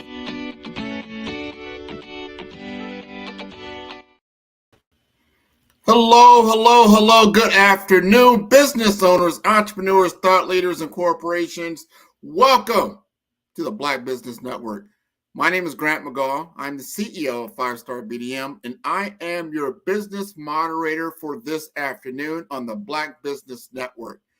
The Black Business Network is a 24-hour business network showcasing Black businesses, business owners, entrepreneurs, and thought leaders worldwide. We have speakers from North Carolina, London, Singapore, Africa, Japan, and cities all over the United States. The Black Business Network is a global community sharing its business knowledge to empower, inspire, and educate businesses about business. Our next speaker is Tandra Price. She's a speaker, author, trainer, and networking coach with over 15 years of experience as a network marketer and a sales professional. Tandra created her next ventures, coaching and creating an empowerment movement for women in business and those aspiring. This concept quickly became successful, which led Tandra to create Conversation Over Coffee and You Connected. Tandra's Women Empowerment Brands focuses on connections, networking, and resources. Much of Tandra's success is attributed to her focus on training women to focus on 10 things before 10 o'clock and ensuring they have the right mindset, goals, communication, and support systems in place. So let us welcome Tandra Price to the Black Business Olympics. Hello, everyone. How are you doing, Grant? It's nice to see you again here at the Black Business Network. You did a phenomenal job. Thank you so much. Oh, I've always wanted to come on live and talk to you on the actual Black Business Olympics show. We have had conversations over the last year or so, different things. We have some things in common like in sales and business networking.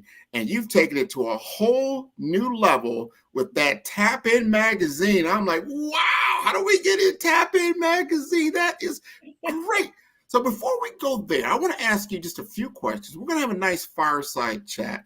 We're going to do what I call your 30 for 30, right? We're going to get some understanding of your history. What has motivated Dr. Tandra Price to be the person she is today? So take us back a few years when you were just getting your feet on the ground in business, understanding sales and networking, and then that light going on within yourself saying, hey, here's an opportunity that I can take for other women that are aspiring like me. Take us back a little bit. Wow. Okay. So look, I can go way back, but I won't go back that far because really, I've been in the network marketing business and sales industry for over 20 plus years. And during kind of my journey, we've done a lot of traveling. So that's really kind of where everything began. My husband works for one of the largest aircraft companies. And, you would thought we was in the military, but we wasn't. But we did a lot of traveling. So amongst those times that I was traveling, it's like you go to a new city, you don't know anyone. And it's like I had to start everything all over again. You didn't have your support system. If any of those out there who know, when you travel and, you have to uproot and move to a whole new city, it's like, where do I begin? So kind of to just begin my first journey, I'm going to say, I started just getting networking groups together. We went from California to Connecticut to Oklahoma to Memphis and all these other different places. I said, listen, the best way that I'm going to be able to interact or engage in the community is to start my own group. They always say, get yourself a seat at the table, make your own seat. So I started to make my own seat at the table. And I started getting these networking groups. I just started going online saying, hey, let's meet for coffee at such and such, anyone, interested in meeting. And what happened is ladies would just come because there were ladies that were in kind of the same situation that I was in. So they were more apt to come. I mean, they were looking for a friend. They were looking for someone new. But I took it just a little further and started going into like a lot of the chamber events, meeting with the visitor bureaus and things of that nature to kind of get a resource list together of all the things that was going inside that particular community that I was in, whether it was, childcare, the best schools, doctors, grocery stores, and all that kind of thing. And I was putting together kind of what you would say like a little booklet, kind of a resource booklet. So therefore, when we did have these conversations and these ladies became new into the community, I was able to give them something in hand that they can walk away with, just kind of like a resource, like we always do right now. So anyway, but that's just kind of how I started my communities, by building up these communities because it was a need for me because I wanted to be able to go someplace where I had some resources and some connections already in hand.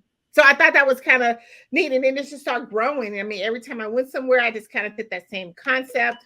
And I started just developing groups. So now, as of today, I probably have maybe, 15 groups, lady groups. A lot of them that are virtually because I took the concept and said, hey, I was doing it in person. Hey, let's do it virtually, especially when COVID came. It made it so easy to not only just now we have these resources of places that's in these communities, but now let's talk about us wanting to be entrepreneurs and business owners. How can we do that? And then that's how those resources came in. I could just keep talking. No.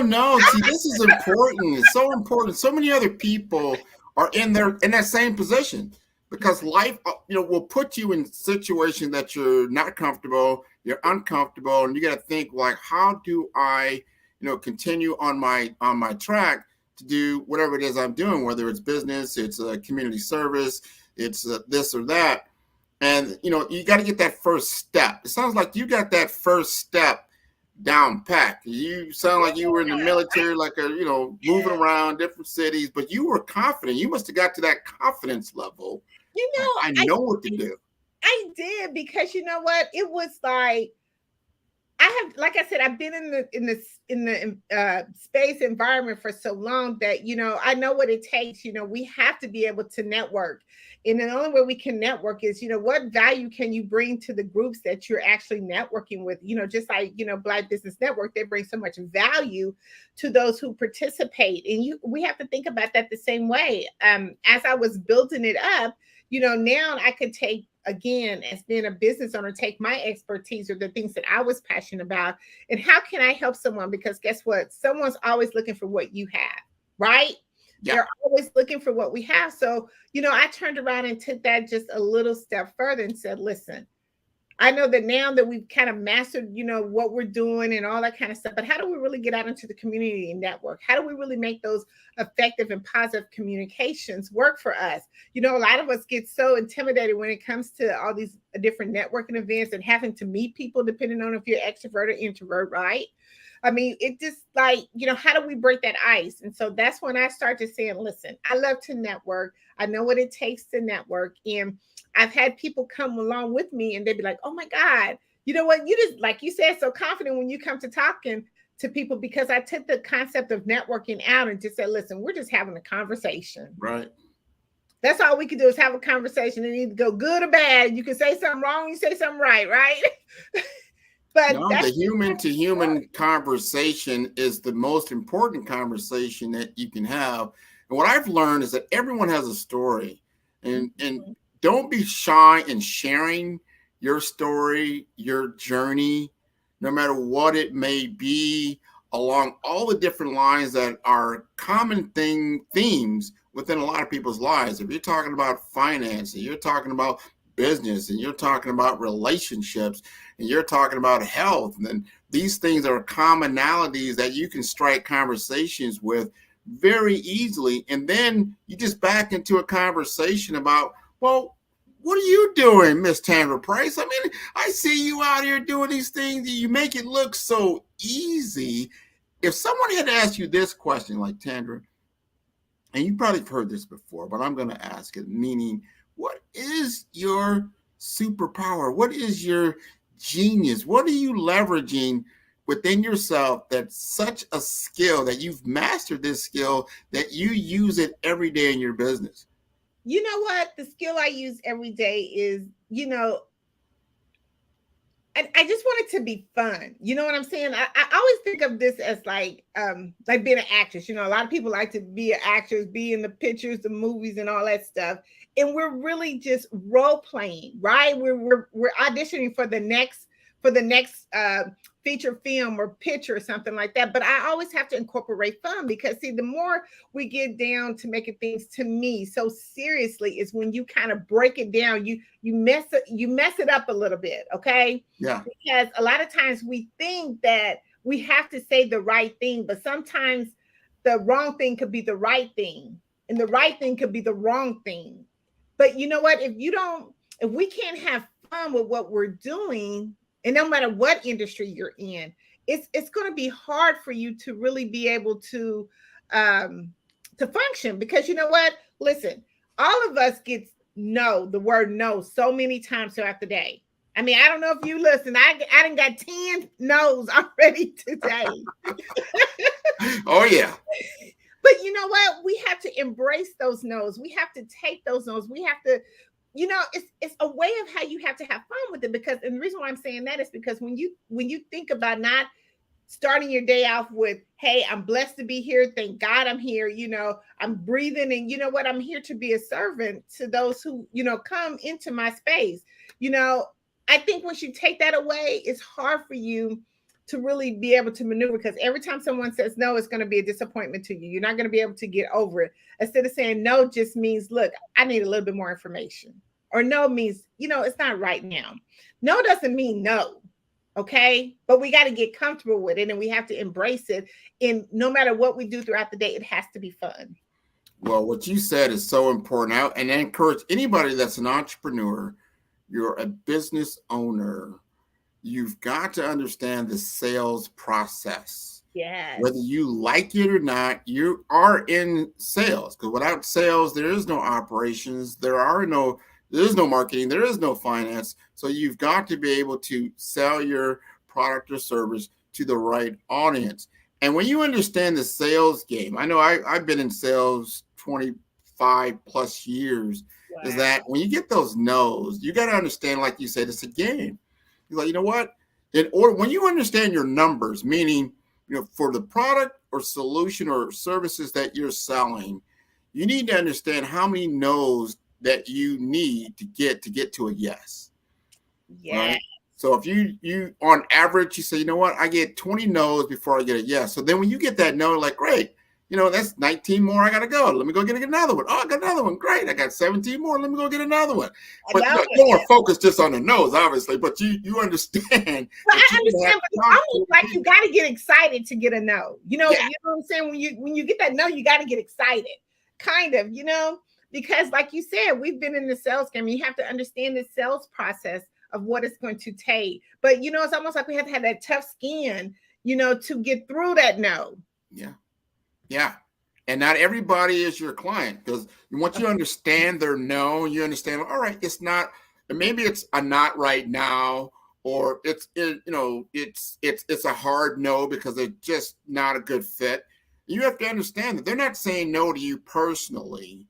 They are saying no to the opportunity that's in front of them. Oh, absolutely. Or it could be timing. You know what? Yeah. We buy things on emotions. And a lot of times when the timing is not right, it doesn't mean that they're not going to follow back up. It doesn't mean that you take them out of your system. It doesn't mean that you stop communicating with them. Everything is done on timing. It has to be the perfect timing. I learned that so much now, especially when I do capital sales. I've done multi-million-dollar deals. And the thing that I've realized and learned through that is exactly what you said, is that it is all about timing, opportunity, what's happening now. But if the person doesn't remember you, you're not memorable, you're not going to be top of mind. So when that situation does come up, now that situation's in front of them, you're not going to be there, physically or, real time, just because you knocked on their door 6 months ago or 18 months ago, you're gone. But what's left is the impression that you left upon them. Yeah. It's so important. That's why networking, as you stated, is so important, because they begin to remember you. It's easier now. People ask me all the time, like, is it harder now to do sales with all that? It's like, no, it's easier. Are you kidding me? It really is. It really is. It's, you know what, again, because I feel like, we take that word because it's been such a harsh word, when you say networking, everybody, I'm telling you, I've seen people's disposition just change. Like, you want to go to a networking event? They'd be like, oh, girl, no. But if I say, hey, you want to go to lunch? Then, oh, yeah, let's go to lunch. You know what I'm saying? It's the same thing. We're just using different words. But you're so right. I mean, I think that from the time you wake up in the morning to when you start talking is networking to me. Is networking, having a conversation, because no matter where you have a conversation, it could lead to so many different things. Yep. It really can. I mean, like, I feel like once it's like, it's like when you're dating somebody, what, do you have to force the conversation, or can the conversation to be natural? It's got to be natural. Yeah. Right. Yes. Knowing that we have to marinate the relationship too, right? We got to marinate it. We can't be in for a short term. You ain't gonna meet somebody thinking you're gonna, date them, give them your business card, and think they're gonna be like, oh, let's go out for the second date. No, we gotta marinate it. It's a long-term process. Just like people ask me all the time, when is the best time to network? Did you wake up this morning and start talking? You should be out there right now. There's so many people getting together. There's morning get-togethers, afternoon, but be valuable. If you are valuable, and as Dr. Keller said, if you value you have to value. If you don't value your value, no one else will. That's right. That's right. And if you do have something of value to the community and what you're doing, you're going to go out there and you're going to talk about it. You're going to evangelize it. You're going to be like, wow, because you know that you need the service. You focus on women. And I'm going to assume that you focus a lot on minority women and where they're at. What have you learned about that particular part of your journey? And what advice would you give to our women today? Well, okay, so I try to have a diverse network. And what I'm learning is that when we started our networking and the ladies wanted to, venture off into their business, that they really needed someone who could mentor them and talk to them, or maybe who have been through the steps. So I think that's why it's really good that the groups that we have, because you can get a little bit of experience from everyone. Yeah. Like everyone has kind of had the same thing. So for me, I think within my journey that what I've learned is that if we could collaborate together, okay, because there's no competition here. We're all trying to learn and grow at the same time. I feel like when one win, we all win. But what I've learned is that everyone has a different expertise, and they can bring that expertise to the table. And they can share, because we have to have our cup halfway empty and know that we can get more into our cup. So we can't assume that we know everything about everything. I don't know everything about everything. And when I wake up in the morning, I'm looking for my teacher. And when I say that, I'm looking for, whoever's going to be on that Zoom call, whatever, personal development that I'm learning. I'm trying to learn my craft each and every day so we can be better when we come into these amazing groups to share that information with those who don't have that information, or even going to conferences. Just think that a lot of the ladies of the diverse network group sometimes can't afford to go to all these major events, where they can get that learning from. But if you go and you invest the time and dollars, which we all should invest the time and dollars into our business and help making sure that we're growing and learning, but you can bring back that information and share it. You can put it inside your, workshops, your webinars, and things of that nature. So the people that you're trying to connect with can get that information and grow and learn. But I feel that within those groups, I've learned that we have to come together and be able to share our expertise and learn. That's really kind of how our groups are built. I say, hey, let's grab a cup of coffee and let's have a conversation. Like, what do you need help with? What is your goals this week? How can we help you achieve them? What is maybe some objections that you having problems with, or, you need to work with?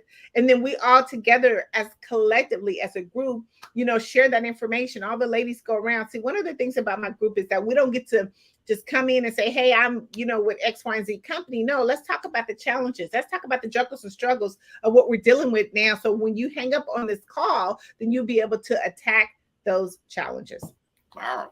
All right. So you're giving absolute value and support to everybody in your groups, and you encourage that for all your participants and attendees. I like that. I'm curious now, because I've seen this out there, this Tap In magazine. It looks so beautiful. Tell us about why you started the magazine and what you're doing with it now. Yeah. So, okay. How I started the magazine is I wanted to change the networking space. I go back to the ladies groups, because what was happening was inside of the groups. One of the things we always encourage ladies to do, if you have a conference or whatever, let's support one another, whether it's monetary or just showing up, passing the word out. How do we do that?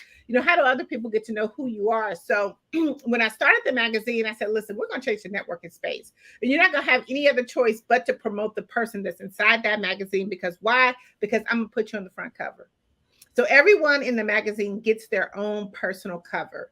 And it's the reason behind that is because I know that you're going to share with your network. I know that you're going to, put it on all your different things and all that kind of stuff. And it's going to expand into your network. So guess what? As you're a part of that magazine, guess what? All those other ladies, that influential ladies that are inside of that, is going to be able to be promoted. Because you just can't promote your cover, because we want to promote your story too. So we actually put your story inside somewhere, not at the front, but somewhere to give your audience an opportunity to flip through that magazine to see all the other amazing ladies in their stories. Because see, you don't know if your story can be helpful to someone else. But how do we promote each other? That's how we took on the space of doing Tapped In magazine. A lot of people need that credibility and visibility. They can't get on, say, like your Forbes, your Essence, and magazines like that. But we want to be able to expand your audience, broaden your audience. Right now, we're moving into the UK, which makes it even nice. Now we're able to do interviews on television as well to make it even more popular. But our goal is to make sure that we are promoting each other. Our tagline is each one promote one. We not only do that with women, but we do it with men. Because what we were finding out with men is that there's some hidden gems out there that, that we don't know about, that you, just like yourself, is being able to make an impact in your community, and people don't know what you're doing. So when we started the magazine, yes, we started it just with women only. We were doing some amazing women. We started connecting with PR agencies because there were some people in the PR industry that needed that extra boost, that extra visibility, but had a large following. And by having that large following, it allowed Tapped In Magazine to tap in to their network and be able to expand our visibility in the market space. So we decided to do that same concept with men. But, along the story with men were doing some amazing things. We had entertainers that's a part of our publication that has been in the industry, maybe kind of fallen off, but still are doing some amazing things in the community, that's growing up young men and doing amazing things in that space. But it was a way for us to be able to tell their story, the unhidden story, because it's called Hidden Figures, the unhidden story of those men. So we've been doing some amazing things. Like now, we started with, when I very first started, I had one online distribution. Now we have over 350,000 online distributions. Wow. We are digital and print. We are now have just launched our publishing service for those amazing people who want to have their own magazine but don't have the time to do it. You have a special event, conference, or, speakers or authors are looking to, promote their speakers. We now have it to where we can make your own magazine for your own event. So that's something really exciting that we're doing right now. And then alongside, again, we're also teaching you how to market your publication. It's kind of crazy because I left a meeting the other day and trying to, just talk about our magazine, but how amazing did the gentleman across from me, when I gave him my magazine, he was like, okay, see, this is what I'm talking about. So see, now you have something that you can leave with the potential prospect that you have. So, but I try to steer it a little bit different because, the more I kind of deep dive into this, visibility is so huge. And I think a lot of times we take that off the plate in our marketing budget, or even when we're doing marketing and branding. I think it's so important because the more that you are visible, again, the more doors of opportunities that open. But if you are not visible, just like we talked earlier, your potential clients are going to go to those who are more visible. When that timing is right and you haven't stayed in front of them, guess what? They're going to go to the person who's now in front of them. So it's so important that we keep that visibility to make sure that we're seen, heard, and noticed throughout any of the spectrum. Like right now, we have our August edition coming up. For our women, just for our women, we have our August edition coming up, and it's going to be amazing. But not again to say that we've done some major collaborations. We've partnered up with the Leadership Experience Tour, Cheryl Woods. We've practiced out with Got to Be Dope. We've done some amazing things with some other major speaking platforms as well. Wow. So your platform it's international in scope. Yes. What I'm hearing, right? Yeah. Now, how do people like, hey, I want to get a hold of Tap In Net? I mean, how do I get a copy? Well, how you get a copy is go to Tapped In Magazine. That's TAPIN magazine.org. It'll have all of our latest issues on that website. You could go there and and then also subscribe to us. Text Tapped In Magazine, and you can always stay update to the latest information. And listen, we're always giving away an opportunity to get featured in our publication for free. So you definitely want to make sure that you subscribe. That's my next question, because I know there's a lot of people out there like, how do I get featured? I love that, be on a magazine cover, and I'm out there and I'm being, my business and what I'm doing and what's making me successful and what's making me different. It is out there. You said it was at 350,000. Is that what you said? Yeah, we're now at over 350,000 online distributions. We've been showing up on all different type of networks. Like we were just on the Cox network not too long ago. We just hit the Onstage Plus TV guide. So we're like really hammering and making sure that we're all in different spaces. We left the American Black Film Festival where we did some amazing interviews and things of that nature there. We were at the Essence where we did some side interviews. So, everywhere Tapped In goes, then that has an opportunity for you to have that visibility as well. We're expanding and we're growing, and we want you to grow with us. So if there's something that we can do to help you get more visibility and expand your audience, and that's where we're going. Well, this is wonderful. We're going to come to the end here of our fireside chat. But before we end, I want people to understand, because you've given us a wealth of knowledge and the story behind Dr. Tandra Price. Tell us in just a couple of sentences here what your business is about and the big problem that you're solving. What our business is about is making sure that you are seen, heard, and noticed. And the problem that we're solving is we're taking all the hustle out of you and helping, away from you so you can continue to do your daily business and getting you out there into that major network that you need to make sure, again, that you're seen, heard, and noticed. I love that. I love that. I love that.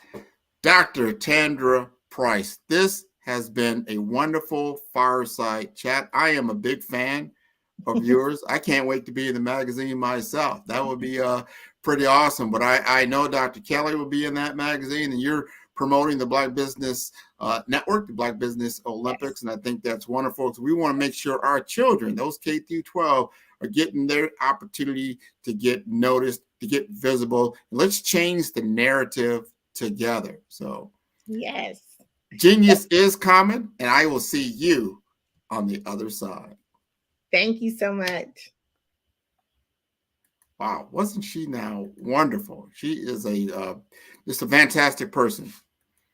The Black Business Expo's mission is to raise funds for high school seniors going to college or K through 12 entrepreneurs.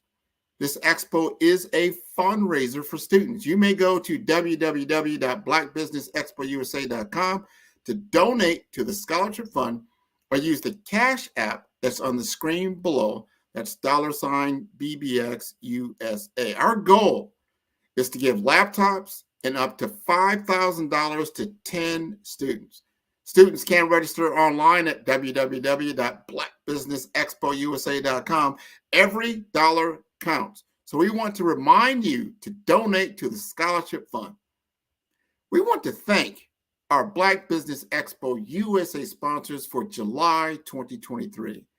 NC100, Moody Capital Partners, Suede Soul, Lotus Rocher Coaching and Training, Carolina, Virginia Minority Supplier Development Council, Step Management, BHS and Associates, Margie McLean Foundation Incorporated, Genius is Common, Earth Essentials, Milani Shani Global, Executive Women's Success Institute, The Quality Coaching Company, Superwoman Business Services, Creative Force Studios, Lee Entertainment, Artistic App Design, Black Business Expo USA. Genius is Common, and I'll see you on the other side.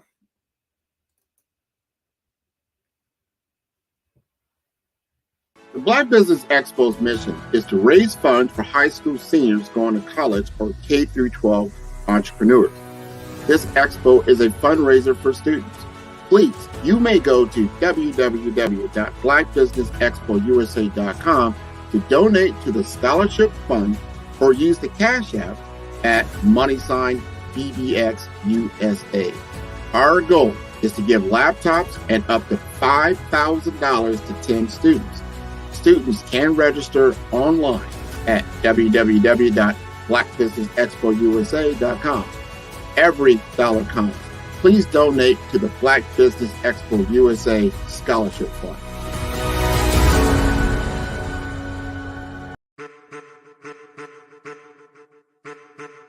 I am a child of the Most High God. He has gifted me in ways that I could not even imagine and didn't know.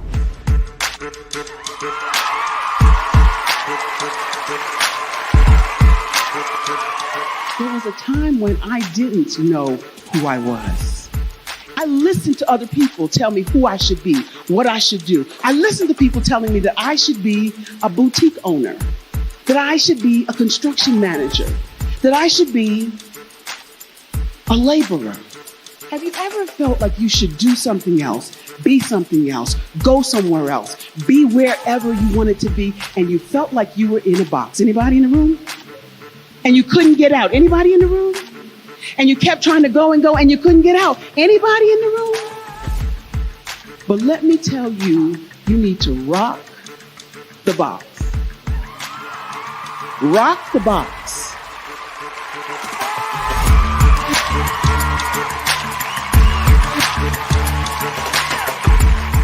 I am engaging, inspiring, and empowering.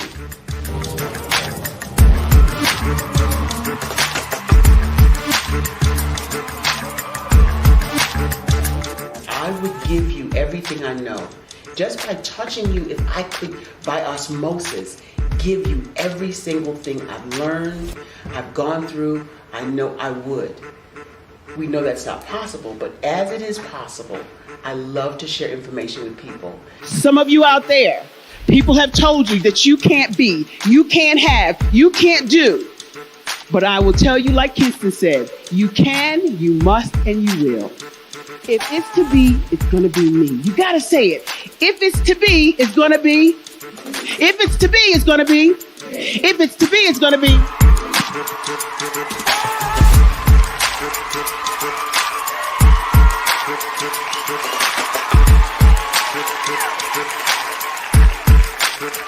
Barbara is because she believed what her mama said about her and not what other people told her.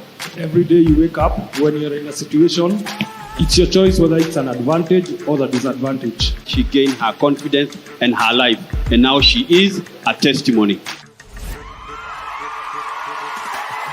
If I can help you elevate yourself, then I feel like I'm elevating my own self as well. What you know and I know together can change the world.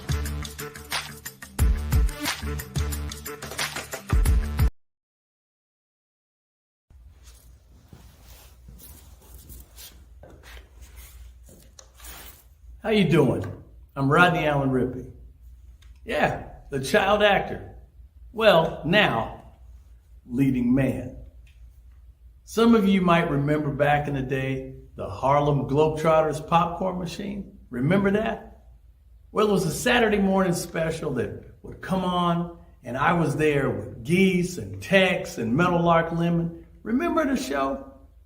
Well, I had a great time. And I have to say a huge, huge thank you to all my fans out there. Thank you for all the years of support. I went on from the entertainment industry. I started getting into producing and directing. And now, hey, here I am. I'm a studio executive here in Burbank, California at 2526 Studios. I have to say, it's been pretty good. But the best is yet to come. Please stay encouraged. Keep reaching for your dreams and never forget that genius is common. Remember that. Genius is common. No matter what anyone says to you, no matter how tough the road may get, keep striving. Keep reaching for your dreams. And always know that you are worth it. Everything that you put into yourself, everything good that you pour into your life, you are worth it. And when the times get tough, when things don't go exactly right, it's okay. Dust your shoulders off. Stand up strong. And remember, genius is common.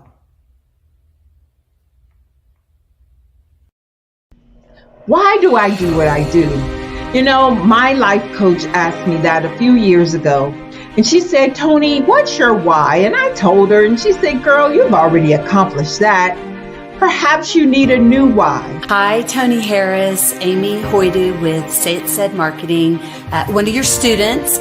And just wanted to say thank you, Tony Harris, for spending so much time with me and giving me that boost in my business that I so drastically needed.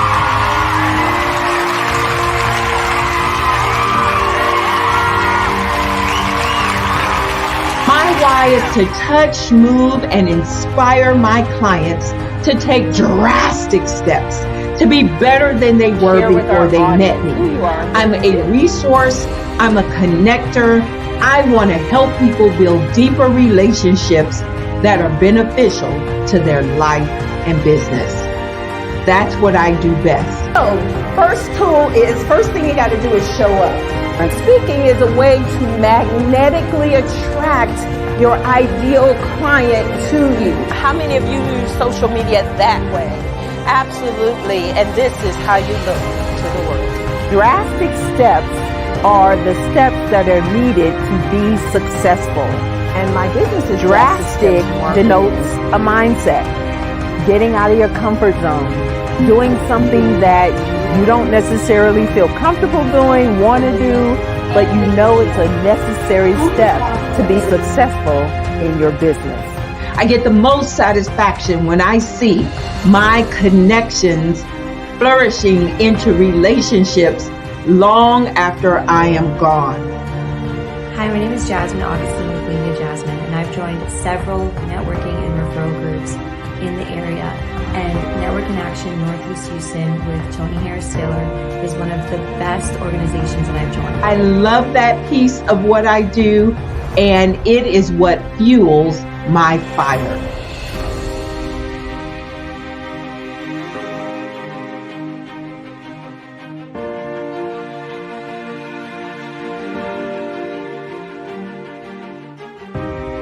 My name is Tony Harris Taylor, saying take a drastic step today for a fantastic tomorrow.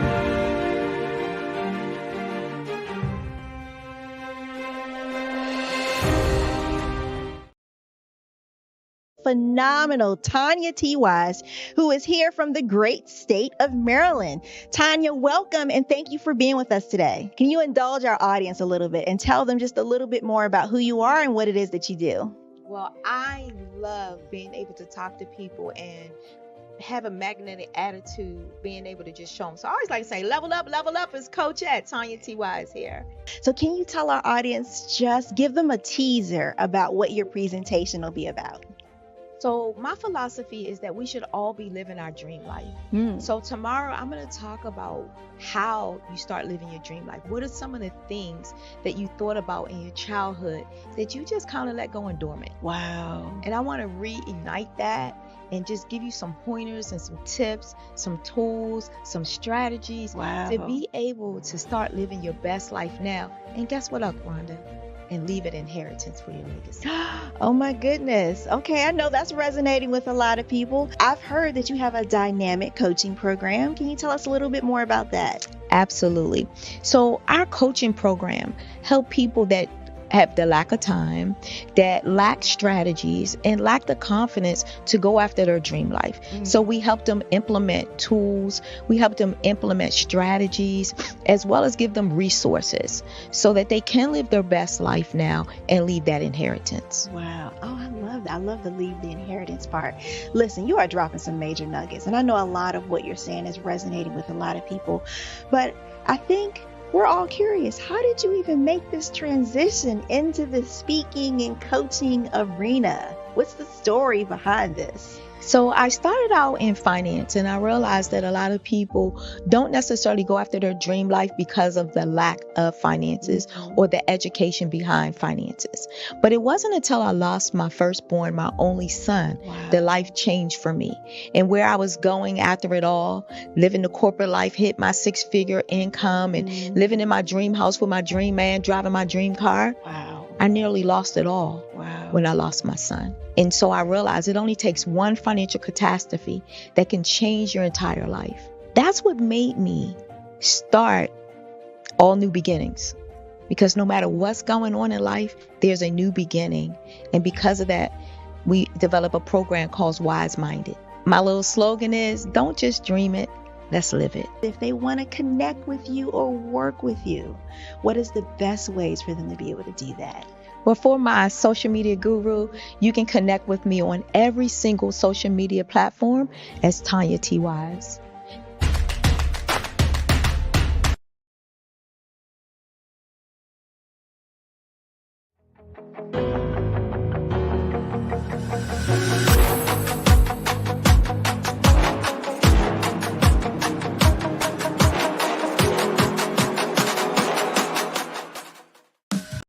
like you to imagine with me, if you will, opening an app where you can collaborate with like-minded individuals from around the world, get inspiration and in-app tools to launch and grow your business, as well as share your knowledge and earn compensation, all in one app. Well, the name of that app is Truso, short for Truly Social. Hi, I'm Matthew Newman, the founder and CEO of Truso. A new concept in social media, Truso is designed from the ground up to be a platform that's both social and empowering for all its users. How exactly do we do that? I'm glad you asked. First, Truso brings the world together via video. Psychologists assert that video provides a significantly more effective connection than audio only. When you enter a community on Truso, you're face to face. Second, on Truso, you don't have to have 1 million followers to monetize. Our business model allows all hosts and moderators to monetize, no matter the size of your following, by 1, producing fee-based content, and 2, inviting others to join the platform as subscribers. Even more, Truso has an in-app resource library with over 100 free resources, forms, and documents to help you build your brand and grow your business. Third, Truso is inclusive. The deaf and hard of hearing communities make up 360 million people worldwide. Unlike audio-only apps, Truso embraces this community, providing a networking platform that allows them to participate via video and closed captioning. We even have a deaf and hard of hearing foundation in the works as well. Fourth, Truso is both social and safe. We refer to Truso as a virtual extension of the beauty shop, barbershop, and brainchild of the community. A place where there's laughter, along with wisdom, growth-oriented conversation, and genuine connections in a safe space. Truso even has proprietary security to ensure we maintain a safe environment for everyone. Where are we at now? Truso is live, y'all. We've launched in beta and we're acquiring users daily. We have an incredible development and marketing team, plus amazing celebrity influencers at the table, helping us spread the word around the globe, beginning within the African diaspora and beyond by creating a safe space for growth, connection, and collaboration. We're truly excited about Truso. We've created something special for which there is a global market. And we invite you to embark on this journey with us as a shareholder. The future for Truso is truly bright. Join us and let's go there together.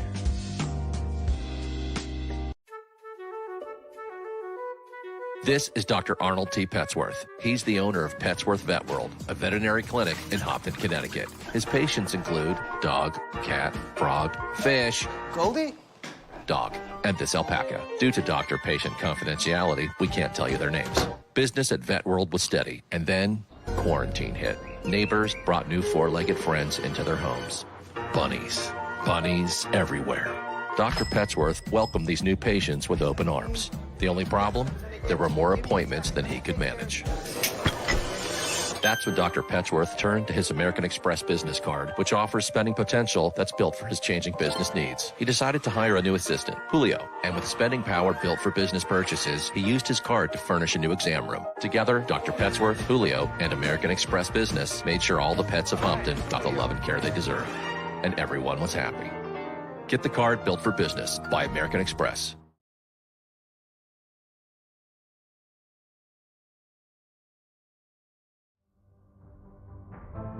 A big man, a big heart.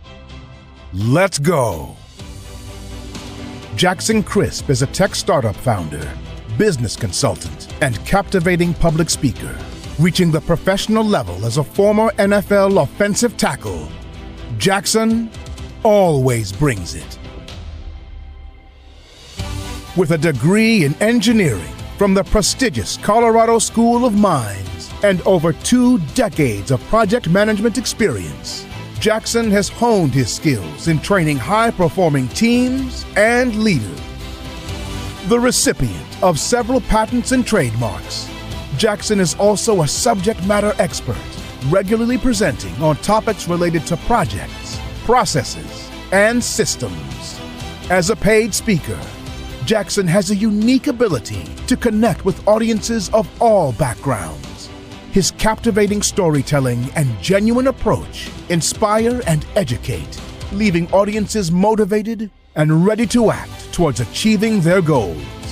Through customized strategy and implementation sessions, Jackson works closely with clients to meet their business objectives. His deep understanding of the human condition, combined with his passion for helping others, make him a highly sought-after coach and mentor. Jackson's impact extends beyond the business world. As Vice President for the NFL Alumni, Las Vegas chapter, and an advisor for Unsilenced Voices, he is dedicated to making a positive change in the world. With Jackson Crisp, unleash your potential.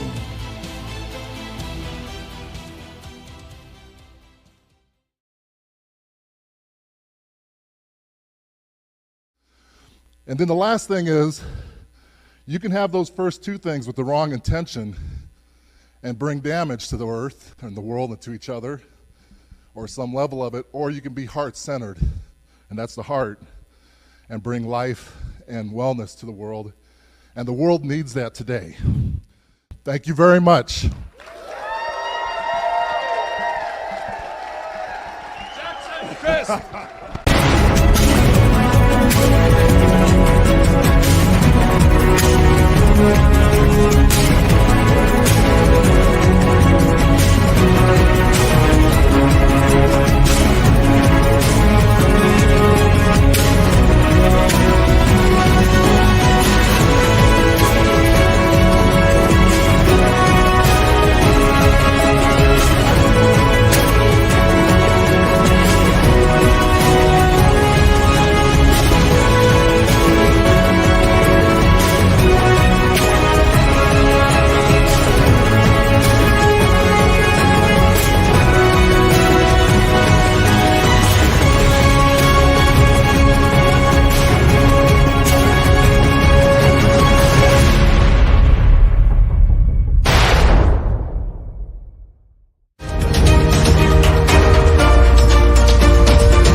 Building relationships to get you known, get you connected, and get paid.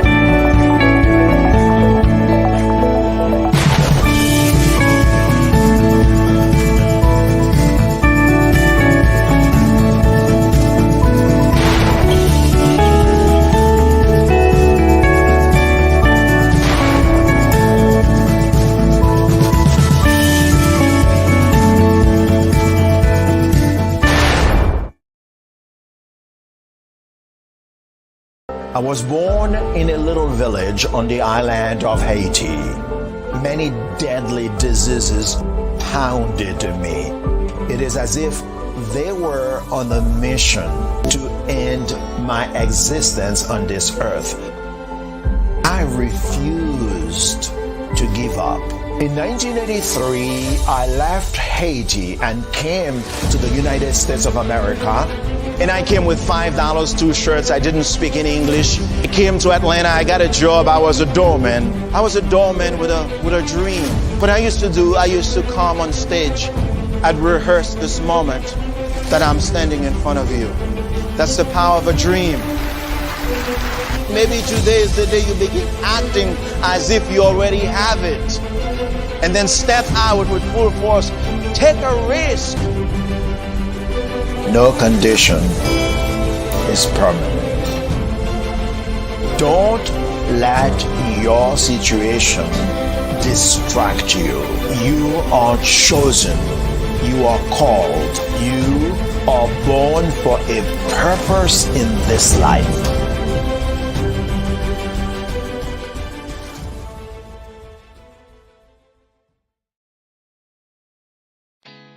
Did you know women represent just 3% of Fortune 500 CEOs and less than 15% of corporate executives at top companies worldwide? Have you wondered what the secrets are to getting into the top ranks, whether in the private or public sector? Do you want to figure out how to stop being held back in your career or passed over for promotion? Then you're in the right place. Hi, I'm Dr. Madeline Ann Lewis, President and CEO of the Executive Women's Success Institute. I have decades of experience in the military, the federal government, and corporate America. And my mission is to help women succeed and tap into their full potential. I want to reach 1 million plus women around the world to become the leaders they are meant to be. So if you want to move into a management or executive level position, or maybe you are a female veteran transitioning out of the military into business entrepreneurship, then reach out to the Executive Women's Success Institute at 301-693-3284. Let us get you on the fast track to success.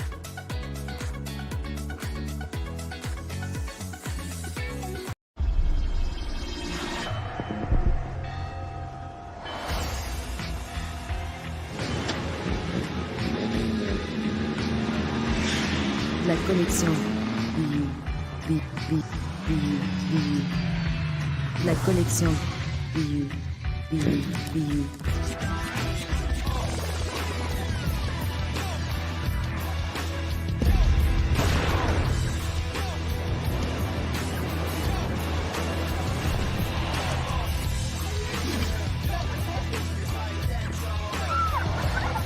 In a world obsessed with the cult of celebrity, I challenge you not to aspire to anyone else's greatness, but instead strive to reveal and ignite the greatness within you. Are you serious? I totally think that that's it. Hey. No! Hey! To me, sexy is a man that knows who he is and what he wants. Okay. He's comfortable. You look at him, you see him, he's just comfortable being himself. And you're like, Baby, be you. be you, baby. Just be you. I like it. Introducing the BU collection, exclusively available at K&G Fashion Superstore. Producers, directors, I met designers, and then everybody says, oh, this is my 6th year, and oh, this is my 4th year. Shout out to New York. We're in New York in like 7 hours. Oh my gosh, yes, we have a 6:58 flight, so. We gotta go home. We gotta go. We gotta go. Yeah. Let me tell you something. Every single person that's come through the store has spoke so highly of you, and what a great event this is. Yes. I'm representing DJ Darryl, who is a platinum producer.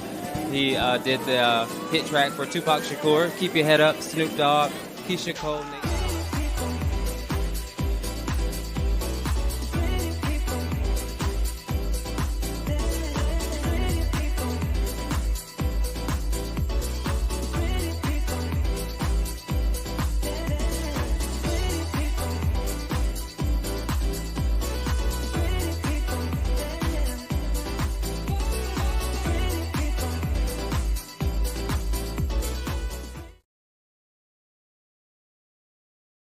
Phenomenal Tanya T. Wise, who is here from the great state of Maryland.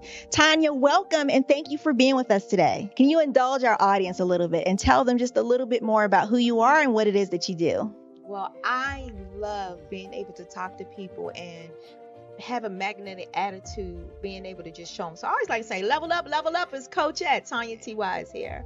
So can you tell our audience, just give them a teaser about what your presentation will be about? So my philosophy is that we should all be living our dream life. So tomorrow I'm going to talk about how you start living your dream life. What are some of the things that you thought about in your childhood that you just kind of let go and dormant? Wow. And I want to reignite that and just give you some pointers and some tips, some tools, some strategies to be able to start living your best life now. And guess what, Rhonda? and leave an inheritance for your legacy. Oh my goodness. Okay, I know that's resonating with a lot of people. I've heard that you have a dynamic coaching program. Can you tell us a little bit more about that? Absolutely. So our coaching program help people that have the lack of time, that lack strategies, and lack the confidence to go after their dream life. So we help them implement tools, we help them implement strategies, as well as give them resources so that they can live their best life now and leave that inheritance. Wow. Oh, I love that. I love the leave the inheritance part. Listen, you are dropping some major nuggets, and I know a lot of what you're saying is resonating with a lot of people, but I think we're all curious. How did you even make this transition into the speaking and coaching arena? What's the story behind this? So I started out in finance, and I realized that a lot of people don't necessarily go after their dream life because of the lack of finances or the education behind finances. But it wasn't until I lost my firstborn, my only son, that life changed for me. And where I was going after it all, living the corporate life, hit my 6-figure income and living in my dream house with my dream man, driving my dream car. I nearly lost it all when I lost my son. And so I realized it only takes one financial catastrophe that can change your entire life. That's what made me start All New Beginnings. Because no matter what's going on in life, there's a new beginning. And because of that, we develop a program called Wise Minded. My little slogan.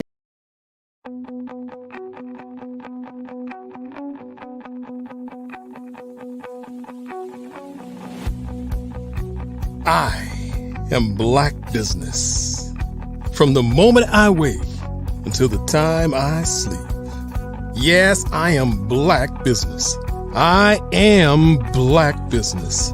Tell me, are you Black business? I am Black business. Do you support Black businesses? Listen, I support Black business because I am Black business. Black Business Expo. One of the largest business showcases in the history of Black business in the world. The world! Sign up today at www.blackbusinessexpousa.com or call 919-308-9090. I am Black business.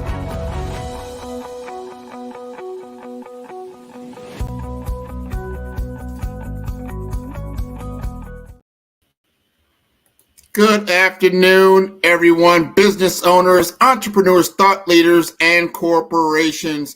Welcome to the Black Business Network. My name is Grant McGaw, CEO of 5-Star BDM, and I am your business moderator for this afternoon on the Black Business Network. The Black Business Network is a 24-hour business network showcasing Black businesses, business owners, entrepreneurs, and thought leaders worldwide. We have speakers from North Carolina, London, Singapore, Africa, Japan, and cities all over the United States.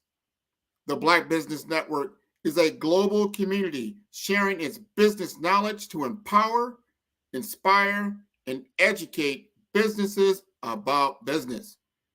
Our next speaker, Sydney Warnsby, is an experienced business executive with over 30 years of demonstrated success in developing and implementing strategic solutions that integrate all functions of the business for solving complex and high-impact situations.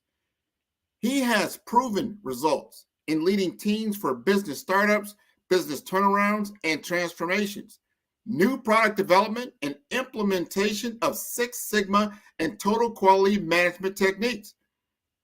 In addition to owning and leading his own organization for almost a decade, he has held significant roles for some of the top Fortune 100 companies, including global product management and business development for JP Morgan Chase's Investor Services, leadership of one of PepsiCo's retail restaurant business units, leadership of a retail banking business unit for Citigroup, and plant management for Eastman Kodak's office equipment division. Throughout his career, He has displayed an ability to establish compelling visions, set clear objectives, and inspire staff that has resulted in high levels of performance. Let us welcome Sydney Warnsby to the Black Business Network. Good afternoon, Mr. McGaw. How are you? I'm living the dream, living the dream. Well, we are going to have a quiet, fireside chat, get to know you a little bit. You have an impressive background in corporate America as well as entrepreneurship that we'd like to hear a little bit more about, because I find you to be very interesting and I'm impressed with your history. Oh, okay. Well, it started when I was a little child. No, I'm joking. For me, it was one of those things I knew early on that I wanted to run things.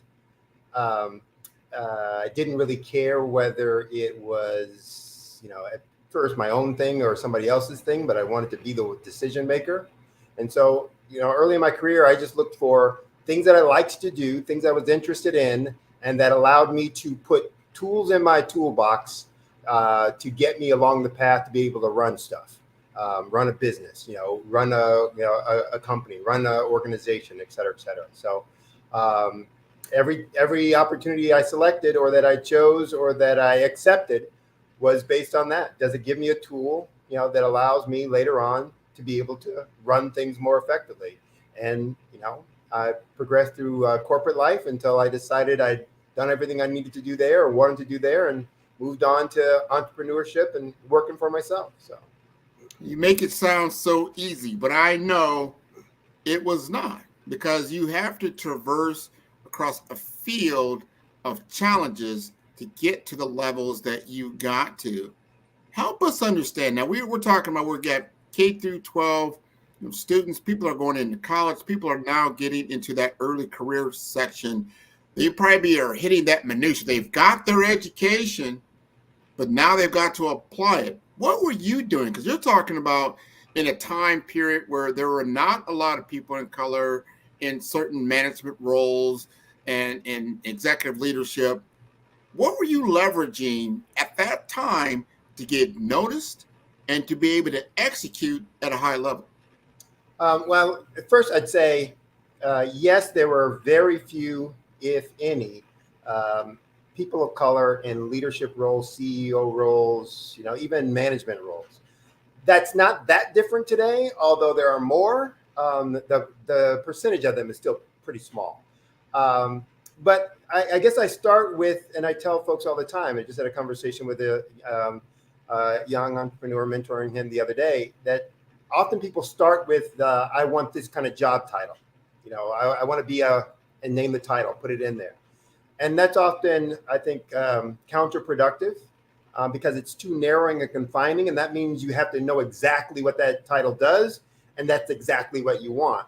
And so the approach that I took was really, I just know I want to run things. I want to be the guy. I want to make the decisions. And I can understand the kinds of skill sets I'm going to need to be able to do that. And so I just went and looked for positions that offered me the ability to do that thing, or to build that skill or develop that skill. But the other thing that was important for me was to be indispensable. And that, I looked for ways that people, who were above me in organizations couldn't do without me. That I was the one getting stuff done, that I was the one driving results. And results speak for themselves. The old thing in finance that cash is king. In business, in corporations, results are king.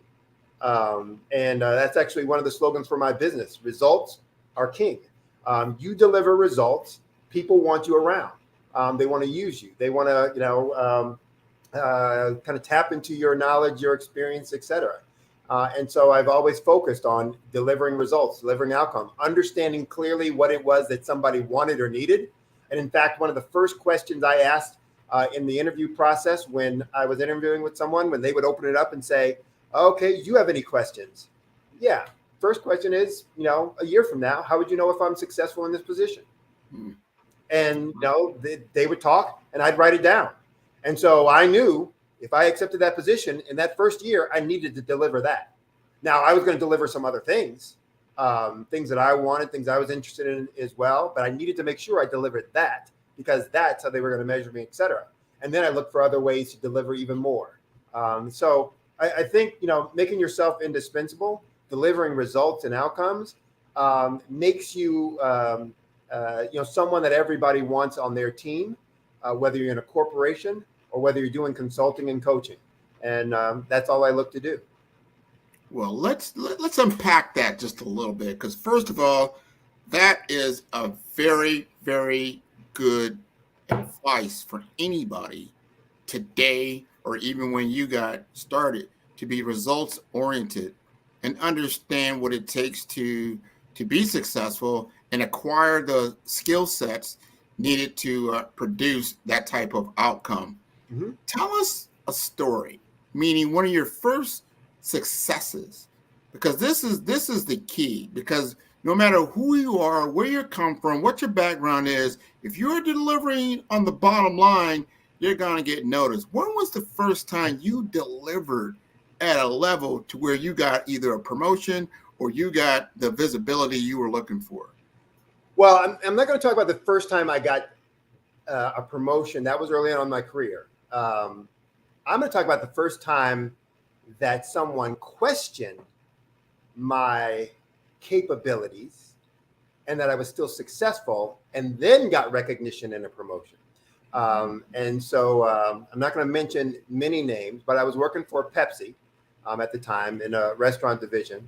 Pepsi was going through a position or a time frame where they were looking for unique, non-traditional skill sets, to run their operations, especially in the restaurant groups that they own. So back then, Pepsi owned Taco Bell, Pizza Hut, KFC, blah, blah, blah, blah, blah. And they were looking for non-traditionals who could come in, manage, run those businesses, then ultimately go over to Pepsi. And so I was hired in, to manage that. And first, when, they came to me, I was like, oh, no. I got an engineering degree, a master's. I'm not working in food and da-da-da. But when I looked at it, it was, hey, they're wanting me to run a business, a regional business, from Central PA all the way over to Ohio, managing the entire brand, blah, blah, blah, blah, blah. Kind of a startup turnaround situation combined. And this is what I talked about. You get to, and then in Pepsi, it's the numbers. Whatever you need to deliver the number. And so I'm going to be running a business with my supervisor hundreds of miles away. So you get, to make the decisions that you think best. And that's what they look for. You run it, deliver the numbers, everything else, we'll talk about.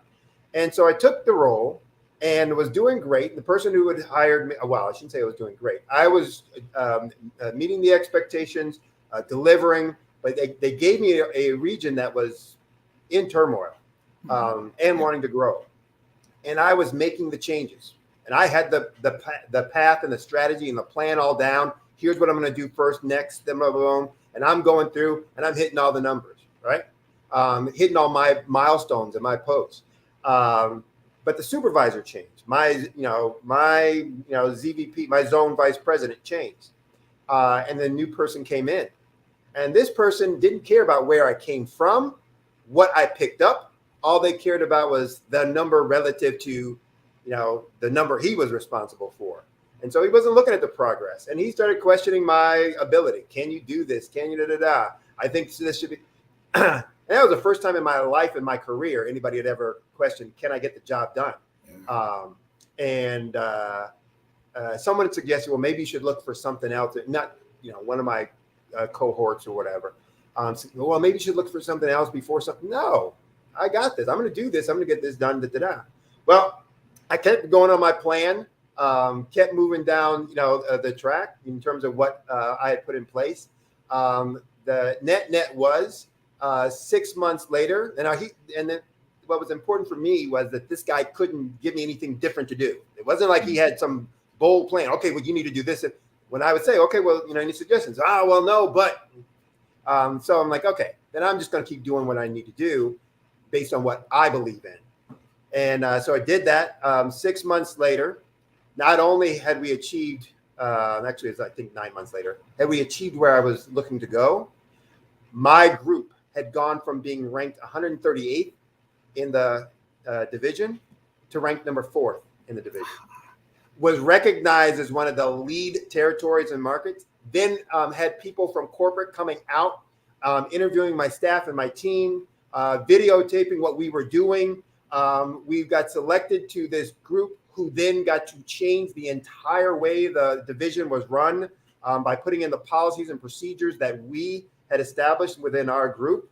And at the national meeting, when I was being recognized, in front of the entire division, entire organization, he came up to me afterwards and said, "Oh, I knew you could always do it." Now, so he wanted to take success, take credit for the success, et cetera. But for me, that situation was I knew what I believed in and what would make a business successful and how to run it, and I just stuck with that and carried it out to fruition, and had success from that. So that was the thing that confirmed for me, yeah, I understand what's going on here and how to make it happen in any organization at any level, and gave me the confidence, for doing other things, going forward from there. Without question, I took from that story, you had the belief, you had the confidence, you knew you were on the right track. You just needed the time to grow the results that they were looking for. Going from 138th to 4th, wow, I would call you the franchise player, right? Well, and again, it's one of those things, and I'll maybe massage a little bit of what you said. I didn't know that I had the right plan. I believed I had the right plan. And what I wanted to do, if I was going to go down, I was going to go down on my plan and my strategy, not trying to do something the same way everybody else was doing it, because I didn't see that was driving success. And all the things that I knew from all of my education, from the engineering, from the MBA, and then just from my core beliefs and values, said, no, this is the right way. I believe in that, and I'm going to run it that way. And whatever the results are, the results will be. And there were lots of challenges, internal and external.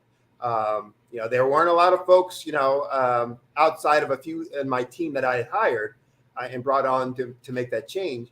There weren't a lot of folks who were like, yeah, we're there, whatever you need, sit, so it was a great experience, from that perspective. Well, let's talk about, I brought up the word franchise. You went from corporate America, you got into the franchise world. And it sounds like now correct me if I'm wrong, was the franchises also in the restaurant business? Did you take what you learned there and then took it on into an entrepreneurial track? I did, but not right away. So I left Pepsi and went to Citigroup, and then on to JP Morgan Chase, and then left JP Morgan Chase and was doing consulting, coaching, et cetera. It wasn't until probably about 10, 12 years later that I, went to the restaurant piece. So I was working as an entrepreneur and as an adjunct professor, and decided, I wanted to have a business where I was making stuff, doing something, delivering a product, not just a service of coaching and consulting. And so I bought a restaurant group, a 15 location restaurant group. Wow, that sounds interesting. Because we're on the Black Business Network, Black Business Olympics. We've got a lot of entrepreneurs in the audience. If you had to give them advice, because running a business, talking about the running the entire business and driving the results is no easy endeavor. What keys or advice would you give to our audience? So a couple things. One is, when I worked for corporations, the position I was in, I ran it as if I was the owner of the business. And that sounds trite and, kind of quaint to say, et cetera. But no, I made the decisions as if I was the owner, including taking on decisions that weren't necessarily in my job title. But I said, if this is the right thing to do, I'm going to take that on, and I will ask for forgiveness when things are said and done, not necessarily ask for permission. But what I again relied on was, people want results, and there were a couple of times when I stepped outside of my authority, and someone said, "Hey, you're not supposed to be doing that," and oh, my bad. Would you like the results back? You know, and I didn't say it exactly that way, but that was the inference of the conversation. Would you like the results back? And they, no, keep doing that. But just so you know, in the future, you should, probably check blah, blah, blah. So, in terms of, being on your own, the difference really is the final decision really does rest with you. You are still working for someone when you are working on your own, because you probably have a mortgage on that business, some kind of funding, financing, etc., somewhere along the way, and you need to pay that. So there's always someone that you're working for, whether that's customers, clients, or the person who owns a mortgage for you. But the final decision rests with you, and you need to know and understand that. And that can be a lonely place sometimes. And therefore, you need to have the strength of your convictions. What do you really believe? What is it you're really trying to deliver and drive? And be true to that. And I talk about kind of 3 qualities or characteristics, and I do a talk on this, the 3 Ds for success. And I think every individual, corporate or entrepreneur, need to have these. They become I guess, critical if you are an entrepreneur. And that's dedication, discipline, and determination. Now, these aren't skills, they're attributes, they're qualities. And dedication is that commitment to a goal, to an outcome, to some objective. Here's where I want to be. Here's what I want to have accomplished. Here's where I want to get to. And that's going to be so critical and important for you to stay clear of mind what you're trying to do, where you're trying to go. What is your mission? What is your vision? And why is that important, et cetera?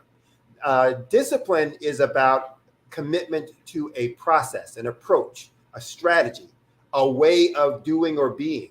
And, so for me, that becomes critical, because if you don't have some approach or plan that you're following, it's the old saying, any road will get you there. If you don't know where you're going, any road will get you there.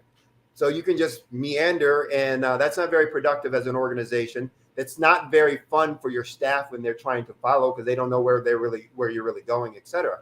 But so it's important to have that discipline about, here's the plan, here's what we're going to do, here's what I'm going to accomplish it. It doesn't mean we stick with that like it's etched in stone. It means you're going to have a process though for making a change to that. It just says, I'm not going to change it willy-nilly. We're going to follow a process for when we do need to make a change. What are the information that we're going to be looking for, et cetera. But determination, that last one, is the commitment to success. It just says, I don't care what happens, we're getting there. If I got to carry you, if I got to build something, buy something, change something, work harder, When I played sports, I would tell folks, no one will outwork me. I don't care whether it's basketball, baseball, or whatever. It's like, no one will outwork me. I will be there, dogging you, fighting you, doing whatever, and give more energy than you will. And if that's all that it takes, then I'm going to win, because I'll outwork you. And determination is that mindset that just says, hey, we're going to get it done. There will be obstacles. There will be setbacks. There will be disappointments. There will be all that stuff. There will be people fighting you, resisting you, trying to prevent you from getting things done. Sometimes that will be in your own organization. Sometimes it will be the competition. Sometimes it will be regulators. Sometimes it'll be the culture, with wherever the community that you're in. And as people of color, we have dealt with that as well, that, hey, folks don't want me here. They don't want me in this industry. They don't want me in this town. They don't want me they don't want me here. Do you quit? Or do you say, I'm going to find a way? I'm going to make a way. And I think those 3 attributes, when you can develop those, will serve you immensely, as a entrepreneur, as a business leader. And there's no substitute for those things. You can be as smart as you want. You don't have those 3 things, you're not going to be successful. No, I agree with you. There are certain attributes that you need. I've heard the words grit. You got to have grit.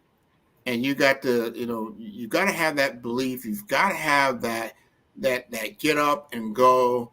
When the chips are down, when it looks like you're going to lose, you still got to give that 100 and 110%, and then you win. Sometimes you just got to turn the tide. There's some tenacity to entrepreneurs, solopreneurs that are out there.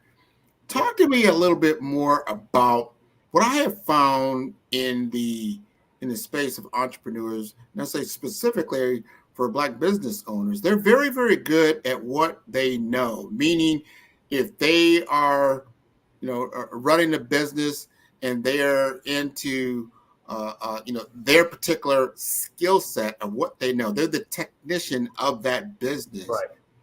However, they may not be very, very knowledgeable about finance, the financial acumen, and how that finance flows through the business to make it successful. Talk to us about, because you do a lot of coaching and leadership and that type of thing. Have you found that to be got to be top 3 of the problems that you help solve?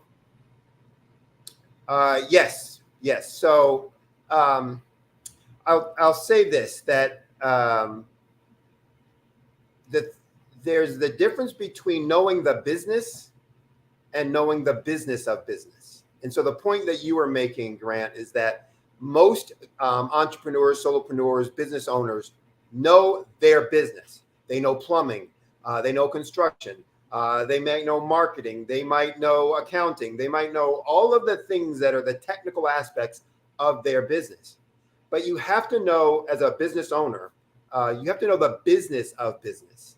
And when I worked for corporations, I trained my staff on that. There are 12 kind of key skills that every individual needs if they're going to be successful. And I don't care whether you're in sports, entertainment, business, blah, blah, blah. It's the same 12.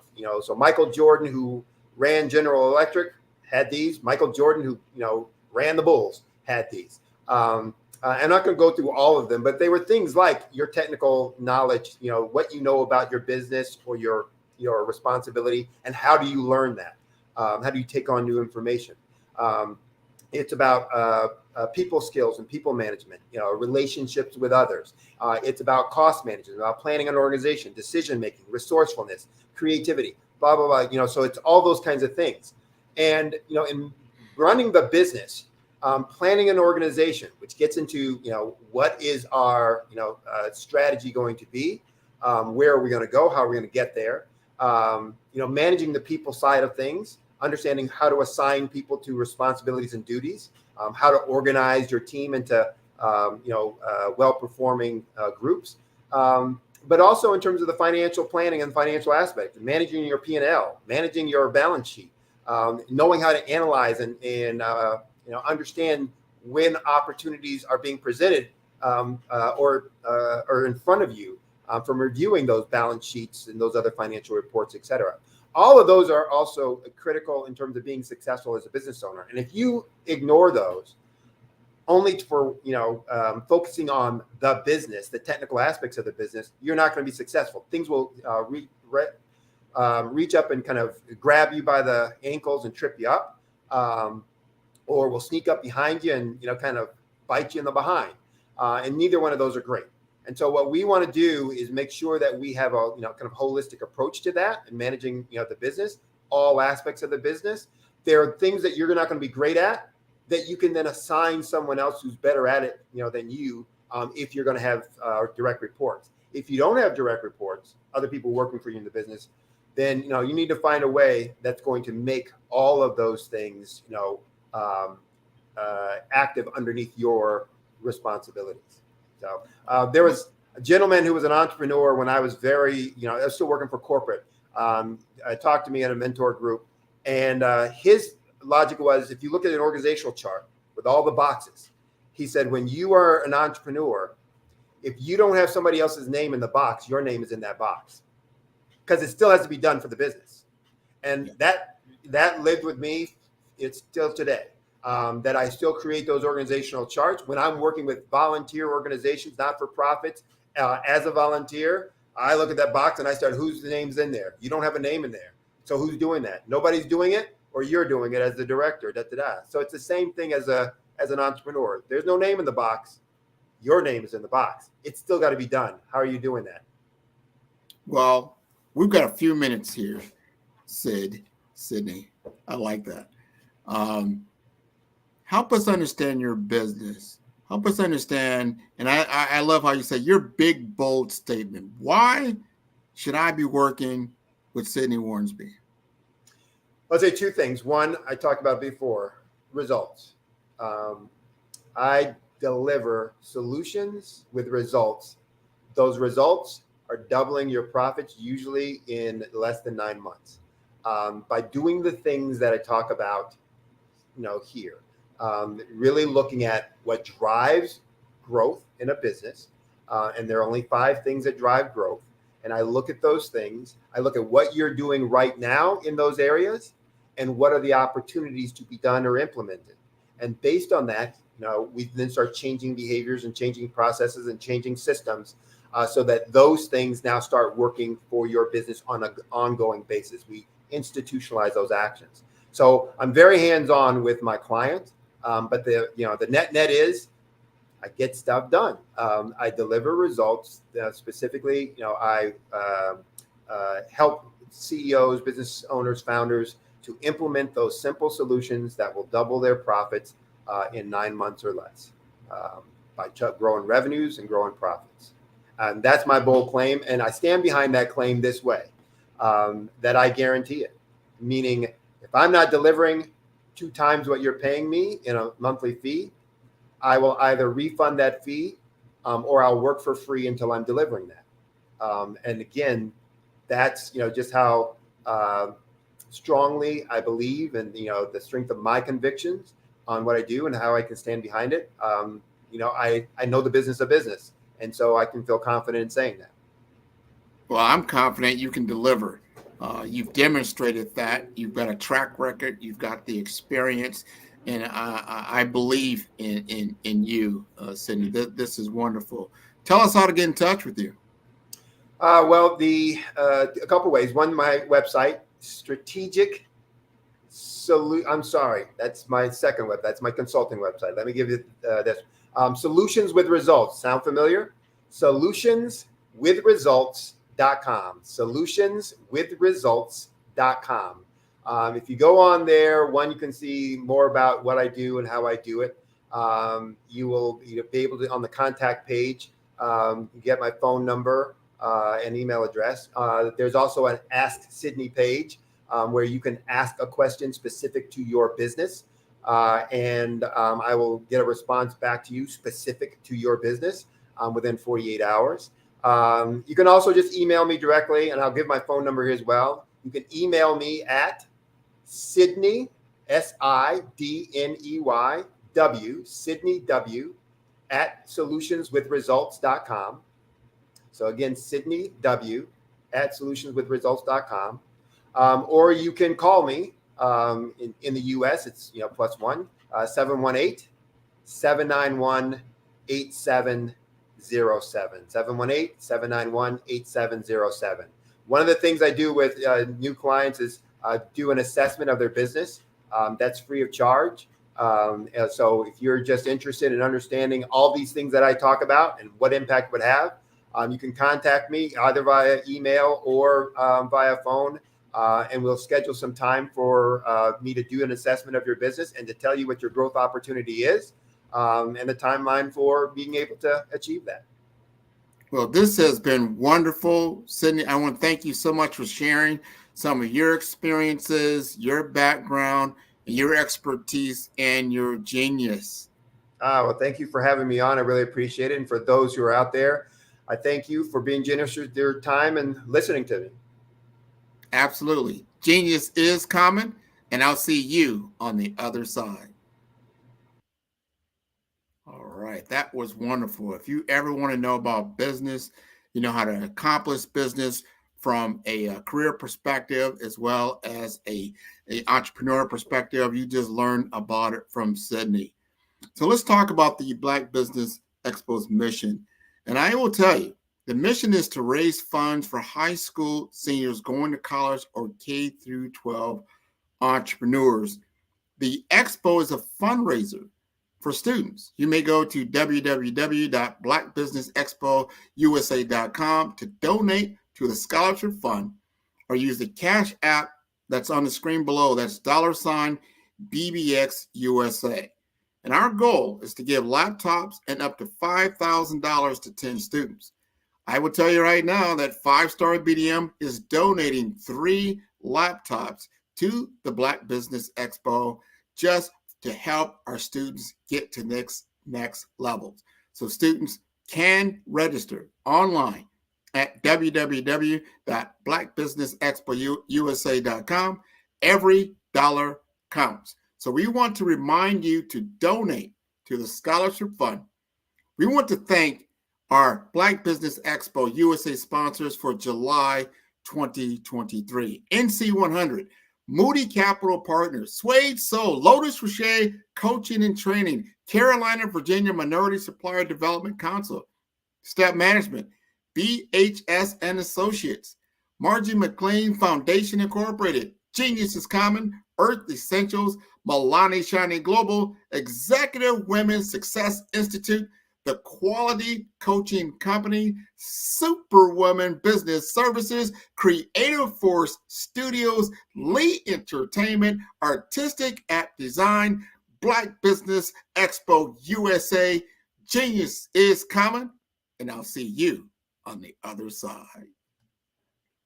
Follow the Brand TV broadcast host, Grant McGaw, as he visits with top executives and entrepreneurs to find out their secrets of success with their personal brand. Follow the Brand TV broadcast host as he focuses on brand development to build better relationships, bring value to your business, relationships, and career. You will enjoy listening to each episode that is tailored to speak to you directly. If you're looking for this type of clarity in terms of building your brand, you have tuned into the right station.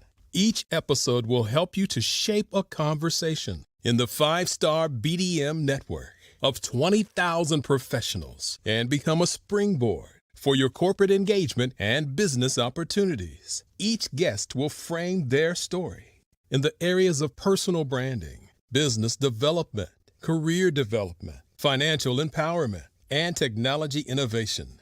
Grant McGaw explains why he is the CEO and owner of his own professional career. Grant is an accomplished business leader and entrepreneur who wants to give back to individuals to grow their personal brand strategy. Tune in as he weaves his story about new possibilities, while to you exceed expectations. If you love storytelling, this show will make for fun.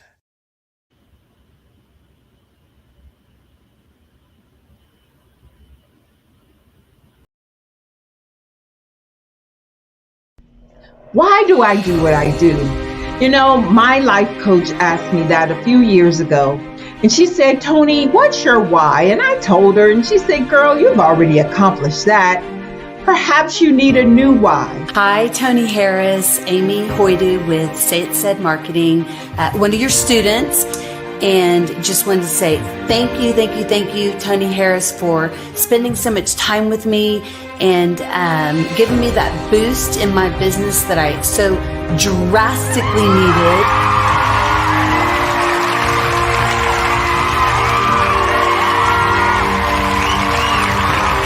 My why is to touch, move, and inspire my clients to take drastic steps to be better than they were before they met me. I'm a resource. I'm a connector. I want to help people build deeper relationships that are beneficial to their life and business. That's what I do best. So, first thing you got to do is show up. And speaking is a way to magnetically attract your ideal client to you. How many of you use social media that way? Absolutely, and this is how you look to the world. Drastic steps are the steps that are needed to be successful. And my business is drastic denotes a mindset. Getting out of your comfort zone. Doing something that you don't necessarily feel comfortable doing, want to do, but you know it's a necessary step to be successful in your business. I get the most satisfaction when I see my connections flourishing into relationships long after I am gone. Hi, my name is Jasmine Augustine with Media Jasmine, and I've joined several networking and referral groups in the area. And Network in Action Northeast Houston with Tony Harris Taylor is one of the best organizations that I've joined. I love that piece of what I do, and it is what fuels my fire.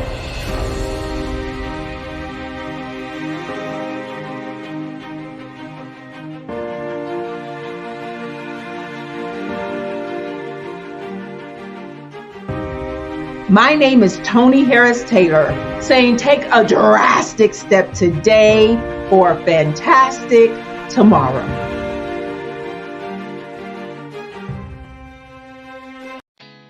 Did you know women represent just 3% of Fortune 500 CEOs and less than 15% of corporate executives at top companies worldwide?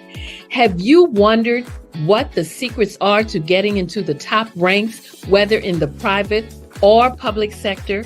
Do you want to figure out how to stop being held back in your career or passed over for promotion? Then you're in the right place. Hi, I'm Dr. Madeline Ann Lewis, President and CEO of the Executive Women's Success Institute.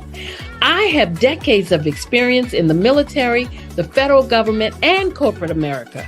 And my mission is to help women succeed and tap into their full potential.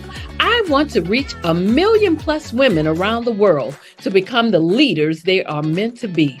So if you want to move into a management or executive level position, or maybe you are a female veteran transitioning out of the military into business entrepreneurship, then reach out to the Executive Women's Success Institute at 301-693-3284.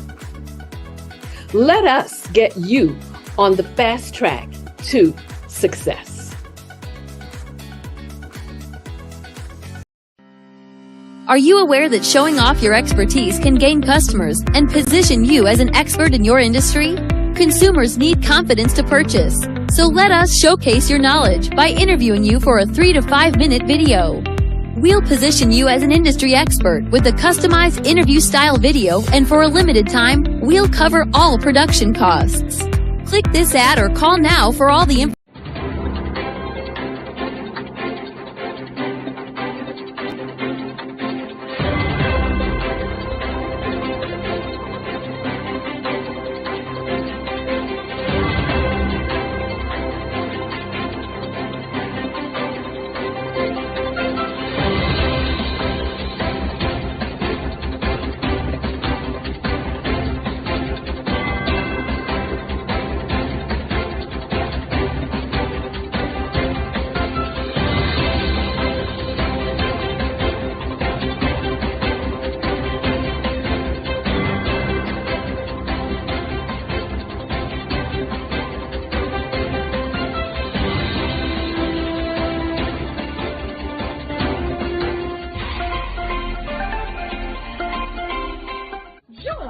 Dr. Eric Kelly III and a host of phenomenal speakers from all around the globe for this 7-day virtual event that you don't want to miss.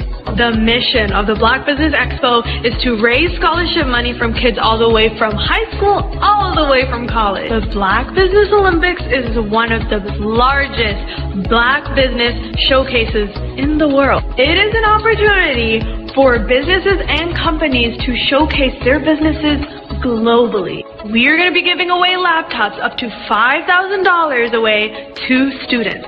Again, I'm Olivia Appleberry, the founder of 2 Cents Finance and one of the speakers for the expo. I am so excited to see you there. For more info, go to www.blackbusinessexpousa.com or call 919-308-9090 and hope to see you there. I am Black Business. From the moment I wake until the time I sleep. Yes, I am Black Business. I am Black Business. Tell me, are you Black Business? I am Black Business. Do you support Black businesses?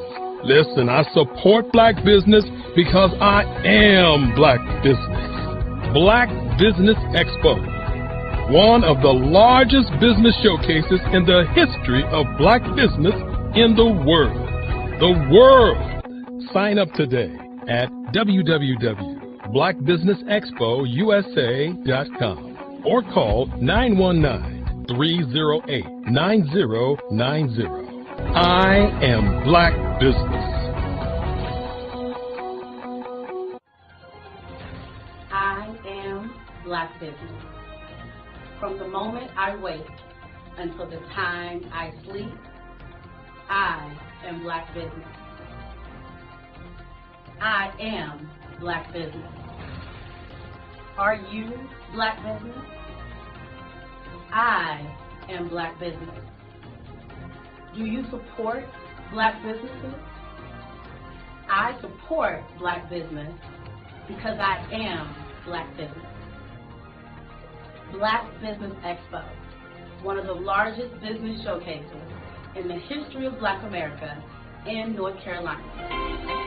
Join Dr. Eric Kelly III and a host of phenomenal speakers from all around the globe for this 7-day virtual event that you don't want to miss.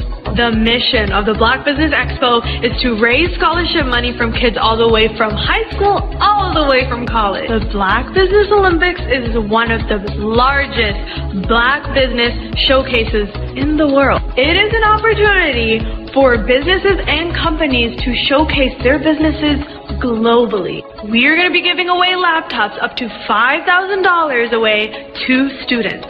Again, I'm Olivia Appleberry, the founder of 2 Cents Finance and one of the speakers for the expo. I am so excited to see you there. For more info, go to www.blackbusinessexpousa.com or call 919-308-9090 and hope to see you there. I am Black Business. From the moment I wake until the time I sleep. Yes, I am Black Business. I am Black Business. Tell me, are you Black Business? I am Black Business. Do you support Black businesses? Listen, I support Black business because I am Black Business. Black Business Expo, one of the largest business showcases in the history of black business in the world.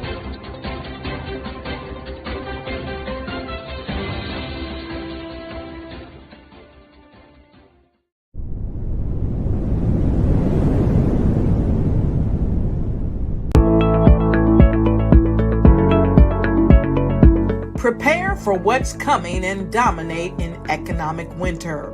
Stand strong and thrive by showcasing your great products and services globally through the Black Business Network and Black Business Olympics. The Black Business Network has showcased over 2,000 companies with over $7 billion in sales each year. Over 10 million attendees have viewed the rebroadcast each month. Through the Black Business Olympics, unique styles of business training and mentoring are turning students into business owners and entrepreneurial warriors who will dominate in any economy.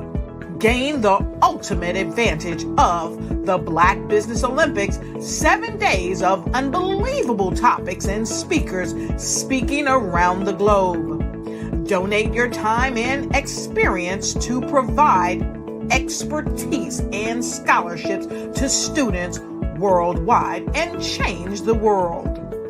Now, more than ever, new insights, tools, strategies, and capabilities are needed.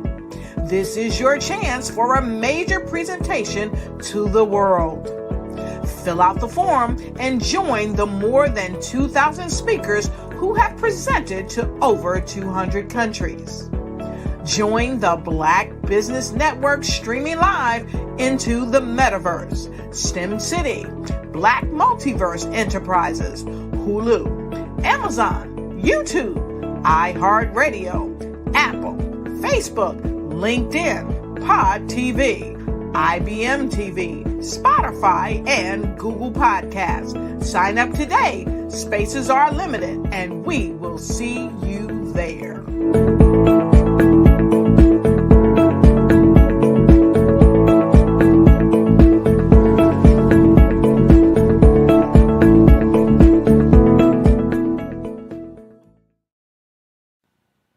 Hello, my name is Kiasi Helm and I'm 14 years old. I think my genius would probably have to be setting goals and achieving them. I say this because ever since I was young, I always wanted to be an author, and at age 11, I ended up achieving this. But not only did I end up becoming an author, I ended up becoming a public speaker, a publisher, a business owner, all these great things. The name of my business is Written by Kids Publishing Company. I decided to start this company because I thought it was important for me to help kids my age express themselves through literacy and just achieve their own goals. Because to me, achieving goals is the best thing in the world to feel.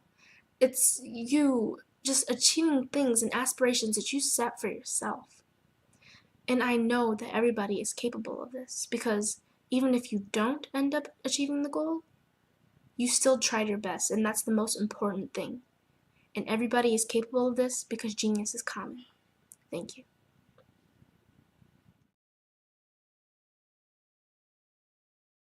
I was born in a little village on the island of Haiti. Many deadly diseases pounded me. It is as if they were on a mission to end my existence on this earth. I refused to give up. In 1983, I left Haiti and came to the United States of America. And I came with $5, 2 shirts. I didn't speak any English. I came to Atlanta. I got a job. I was a doorman. I was a doorman with a dream. What I used to come on stage. I'd rehearse this moment that I'm standing in front of you. That's the power of a dream. Maybe today is the day you begin acting as if you already have it. And then step out with full force. Take a risk. No condition is permanent. Don't let your situation distract you. You are chosen. You are called. You are born for a purpose in this life.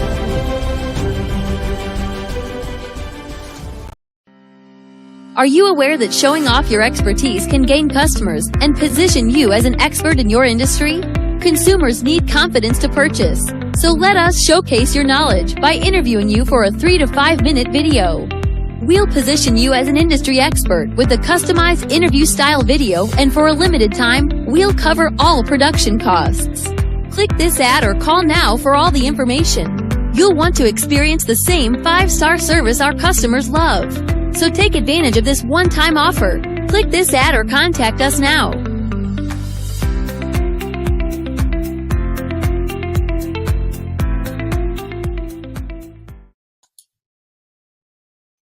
Hi, I'm Barbara Smith. Genius is common. My genius is executive coaching and professional corporate training. As the master executive coach and corporate training ambassador for the Genius is Common movement, I help business owners craft their stories in such a way that you know exactly what they do, what they have, and what they bring to the table. Many times as business owners, we are asked, so what do you do for a living? And we could be crushing in our businesses, but we're not quite sure exactly what to say in a short amount of time. Well, I help you take those stories that are the reason why you're in business and why you're so passionate about your business and craft them in such a way that people are drawn to you as opposed to being repelled by you. Because every conversation, every time you talk to someone about your business, you are excited about it. But are you really conveying what you do, what you have, and what you bring to the table? And do really people understand why you care so much and why they should care that you have the solution to their problem? Well, I'm here to help you with that. As a master storyteller, I can help you with your stories and spin them in such a way that they are intriguing and fascinating. People want to listen to you talk about your business. That's why at the Genius is Common movement, I am the master executive coach and professional training ambassador. That's my genius. And genius? Oh yeah, it's common.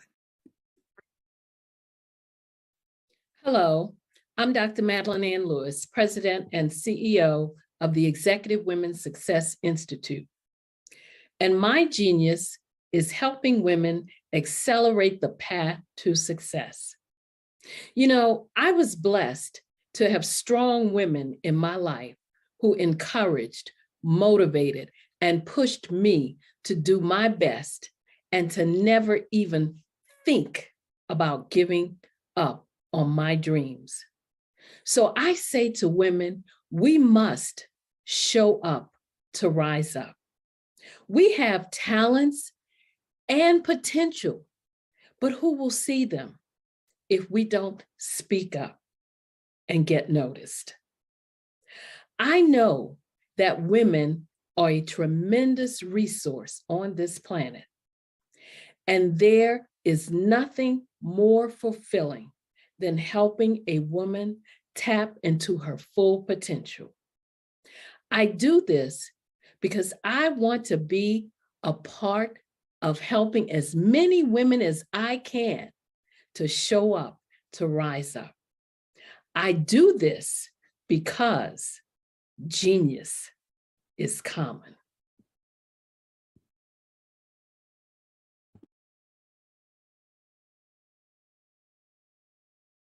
I'd like you to imagine with me, if you will, opening an app where you can collaborate with like-minded individuals from around the world, get inspiration and in-app tools to launch and grow your business, as well as share your knowledge and earn compensation, all in one app. Well, the name of that app is Truso, short for Truly Social. Hi, I'm Matthew Newman, the founder and CEO of Truso, a new concept in social media. Truso is designed from the ground up to be a platform that's both social and empowering for all its users. How exactly do we do that? I'm glad you asked. First, Truso brings the world together via video. Psychologists assert that video provides a significantly more effective connection than audio only. When you enter a community on Truso, you're face to face. Second, on Truso, you don't have to have 1 million followers to monetize. Our business model allows all hosts and moderators to monetize, no matter the size of your following, by 1, producing fee-based content, and 2, inviting others to join the platform as subscribers. Even more, Truso has an in-app resource library with over 100 free resources, forms, and documents to help you build your brand and grow your business. Third, Truso is inclusive. The deaf and hard of hearing communities make up 360 million people worldwide. Unlike audio-only apps, Truso embraces this community, providing a networking platform that allows them to participate via video and closed captions. We even have a deaf and hard of hearing foundation in the works as well. Fourth, Truso is both social and safe. We refer to Truso as a virtual extension of the beauty shop, barbershop, and brainchild of the community. A place where there's laughter, along with wisdom, growth-oriented conversation, and genuine connections in a safe space. Truso even has proprietary security to ensure we maintain a safe environment for everyone. Where are we at now? Truso is live, y'all. We've launched in beta, and we're acquiring users daily. We have an incredible development and marketing team, plus amazing celebrity influencers at the table, helping us spread the word around the globe, beginning within the African diaspora and beyond by creating a safe space for growth, connection, and collaboration. We're truly excited about Truso. We've created something special for which there is a global market. And we invite you to embark on this journey with us as a shareholder. The future for Truso is truly bright. Join us and let's go there together.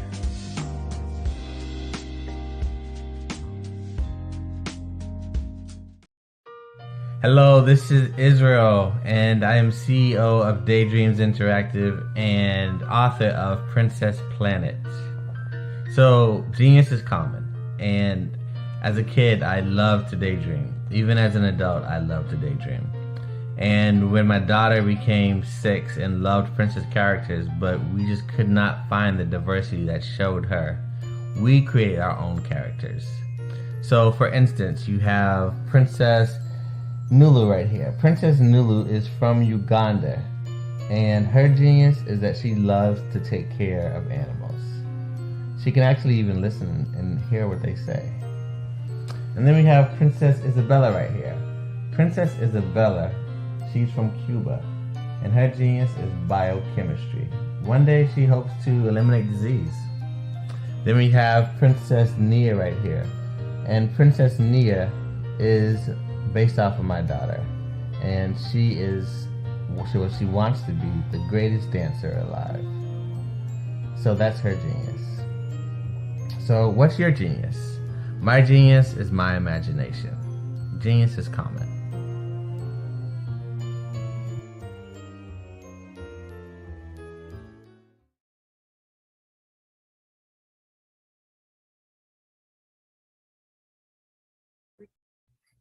Hey, Ivanka Farabi here.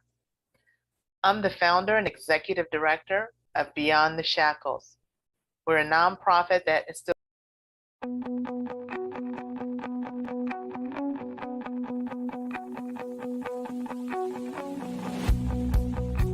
I am Black business. From the moment I wake until the time I sleep. Yes, I am Black business.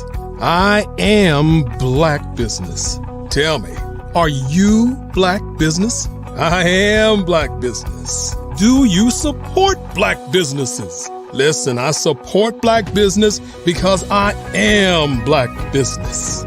Black Business Expo, one of the largest business showcases in the history of Black business in the world.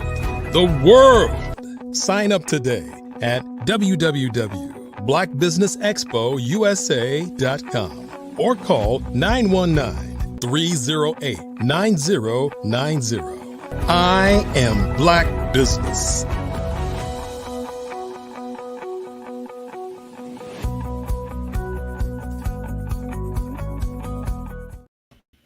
Hello, hello, hello, and welcome. Good afternoon, business owners, entrepreneurs, thought leaders, and corporations.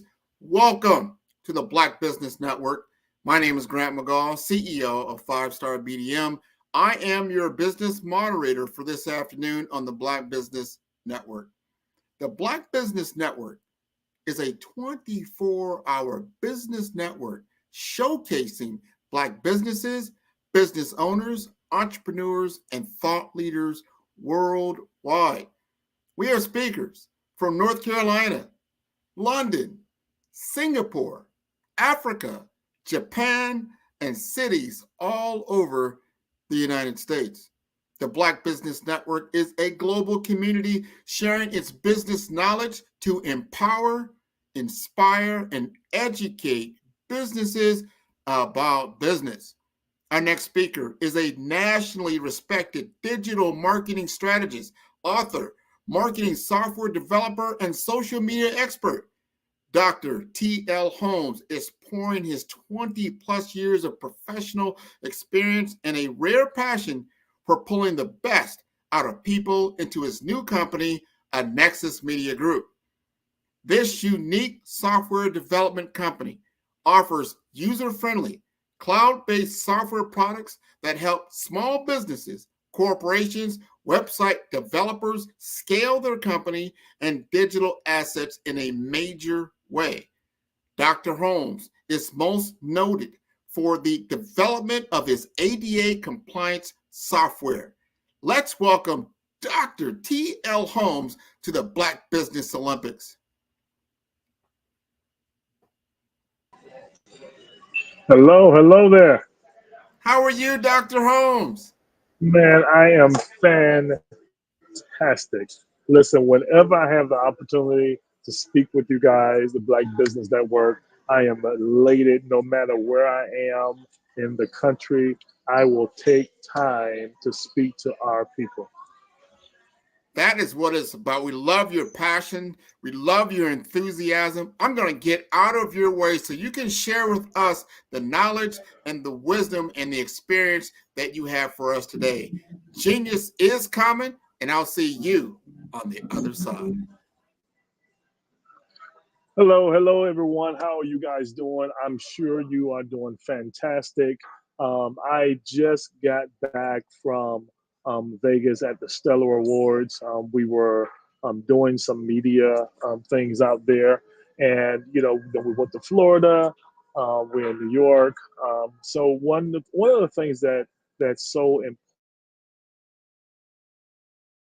important is that we understand as a business owner how to have impact.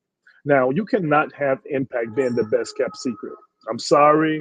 I know you don't want to be in the forefront. You don't want to be outspoken. You don't want to go through all of that. But let me explain something to you.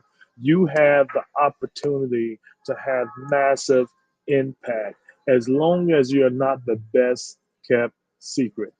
Why do you say that, Dr. Holmes? Well, I say that is because number one, if you're the best kept secret, that means nobody knows you, right? And you can't impact people that don't know you. You can't impact people that you are not reaching, that you're not touching. Make sure that you position yourself to have maximum impact. I want to talk about the 3 Ps very quickly. I'm going to take the beginning of the session and the end of the session and put them as close together as possible. I promise. The three Ps that I deal with in business is how you package yourself, how you prepare yourself, how you package yourself, and how you present yourself to the world. And so, one of the things that you want to do is you want to make sure that in business that you are prepared to be in business.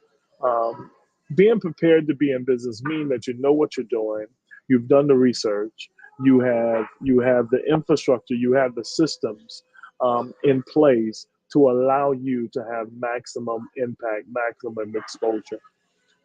Number two, you want to make sure that you're packaged properly. And we're going to sit here for a second because packaging your brand or your services, your product is extremely important. Why is it extremely important? Because packaging deals with one of the eye gates of a human being. That's your eyes. It's not in what you're saying. It's not in how you sound. It's not in how your product tastes. It's how it looks. It's how it's packaged. But one of the things that really disturbed me is when people want you to go to their events, but they give you a flyer that looks like some their animal designed it. Lines are crooked, pictures are awful. You have selfie pictures on your flyer. It's just a certain thing that you do, a certain way that you operate, that you should operate to make sure that you have the right impact. It's not about you just having impact, but you want to have the right impact. And also, you want to make sure you do several things when you're packaging yourself. Number one, you want to make sure you take awesome pictures. Connect with an awesome photographer. I'm an awesome photographer, no pun intended. But you want to make sure you connect with an awesome photographer and invest in your brand. Make the investment. It's not like you have to take pictures every week and get a massive studio, but you want to make sure that you make the investment that one time to get quality pictures, quality packaging. Number two, you want to make sure that your message is clear. What do you mean when you say that, Dr. Holmes? What I'm saying is you want to make sure that whatever your service is, whatever your brand is, you stay on brand. What I mean is you don't want to be a doctor during the day and a baseball player at night, right? You want to make sure that you are targeting your target audience. You are impacting your target audience, and not only your target audience, but figure out who is your ideal customer. Your ideal customer is the customer that you are looking for, that you are excited to work with, because all the time your target audience, may not be your ideal customer. Okay, I'm gonna say that one more time. And I'm from Florida, so we say in Florida, we're gonna say that one more again. All right. Um, your target audience is the audience that you are promoting to, that would normally use what you are offering. Okay. Um, when you are targeting your audience, you're doing your Facebook ads, you're doing your Google ads, you're doing your groups and stuff of that nature of individuals that have interest in what you are offering. Now, you're going to have a lot of people come into that funnel, but it's your responsibility to connect with them and figure out who is your ideal client. Just because they're your target audience does not mean that they're your ideal client. So you want to have, a team of people or someone else go through those target audiences to you because of what you're offering. They're responding to your ads and stuff of that nature, and try to figure out who fits with your system, who fits as your client. Maybe they can't afford your product, or maybe they aren't ready to go through your system, or understand your brand or your product or your service. So you may have to have someone to give them more information. So you want to make sure that you create that response to your funnel that you are gathering from your target audience. Find your ideal client. After you have prepared yourself for your business, and in that preparation, make sure you put your business plan together. Make sure you have your companies incorporated. If you need to, get your company incorporated as an LLC or as a sole proprietor, as an S corp or C corp, you can always go to legalzoom.com. That's LegalZoom.com. LegalZoom.com. I've been using them for years. They're not paying me to promote them, but it's a space where you can find the information you need as how to set up your company properly. Make sure you have a bank account. You want to have a national bank account because you want to be able to do business on a national scale. And then how you present yourself. And that's what we're going to go and dive into, where you put your information. Where do you post your flyers? How do you get the traction? And it's dealing with what's known as SEO. SEO is search engine optimization. So when you are promoting your flyer or you're promoting your business, what you want to think about is you're promoting it on the World Wide Web. The World Wide Web. Now I want you to think about a spider web, and I want you to think about a spider responding to what's on the web. So when a fly gets caught in the web, it starts moving, and then it attracts the spider to what's moving. So every time someone types in a keyword, well, maybe I'm looking for, some brown pots to cook in. I'm going to type that keyword, brown pots, in the search engine. So when you put that in the search engine, it's like something get caught in the web, and so it sends people to what they are looking for. If your website or if your product meets that keyword or attached to that keyword, they're going to go to your page, or your page is going to appear on the first, second, or third page of that search. Now, what's important is that you make sure that your webmaster or web designer have the correct keywords attached to your website. That's extremely important. The only way search engine optimization or SEO works is that it has the connection that you are trying to present. So you make sure on the back end that you have those keywords attached to your website.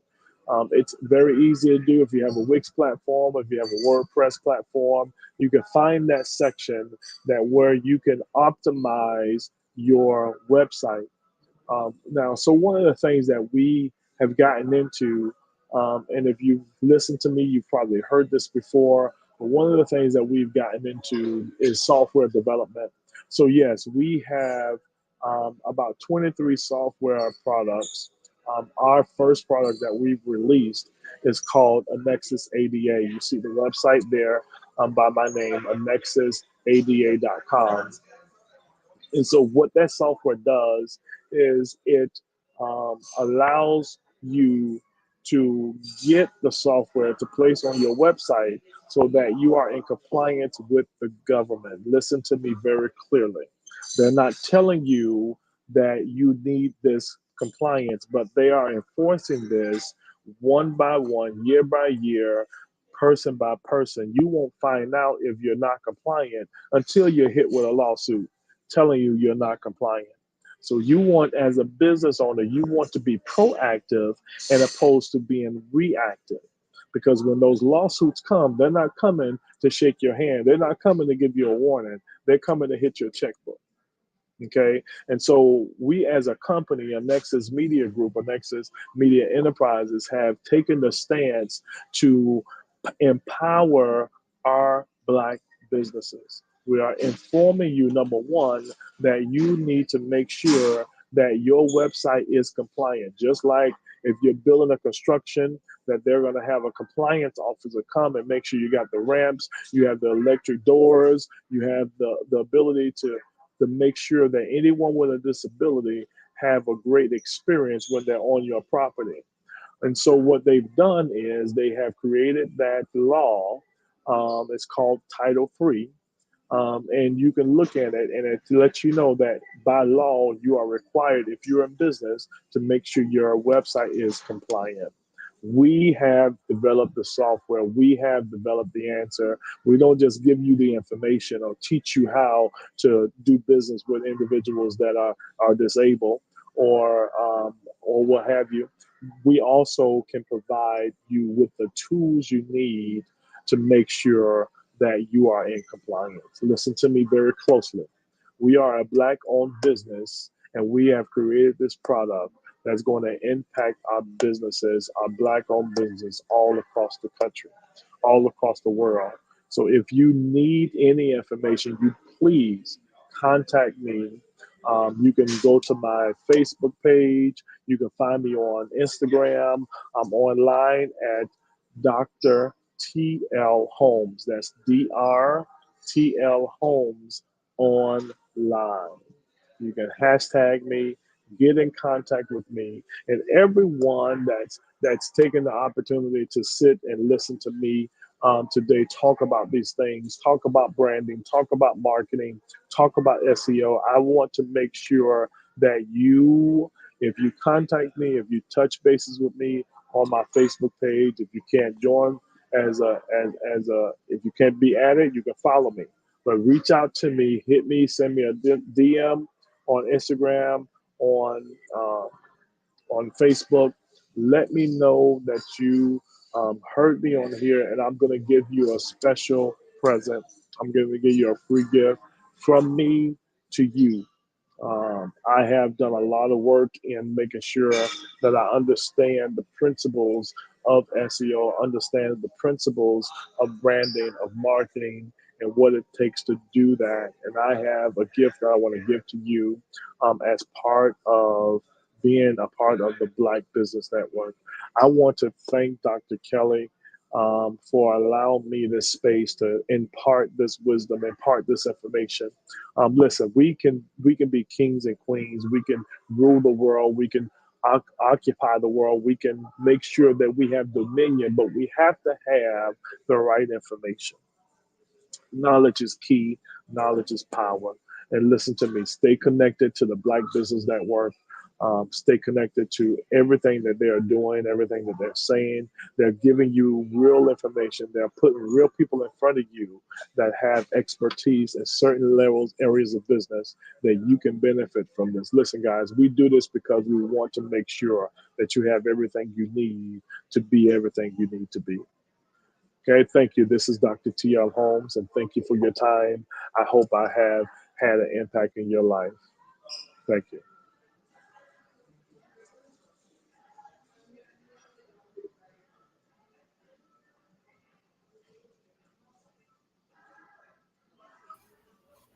There you go. There you go. Dr. T.L. Holmes, that is wonderful information. I got a couple of questions I want to ask you, if you don't mind. Yes, sir.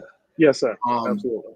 Because I would say 99% of people I would figure that are in business have a website. They'll go to, you can build them very quickly now, even with AI engines.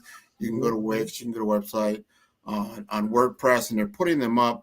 But what you just talked about is very, very important, that there are compliances, right?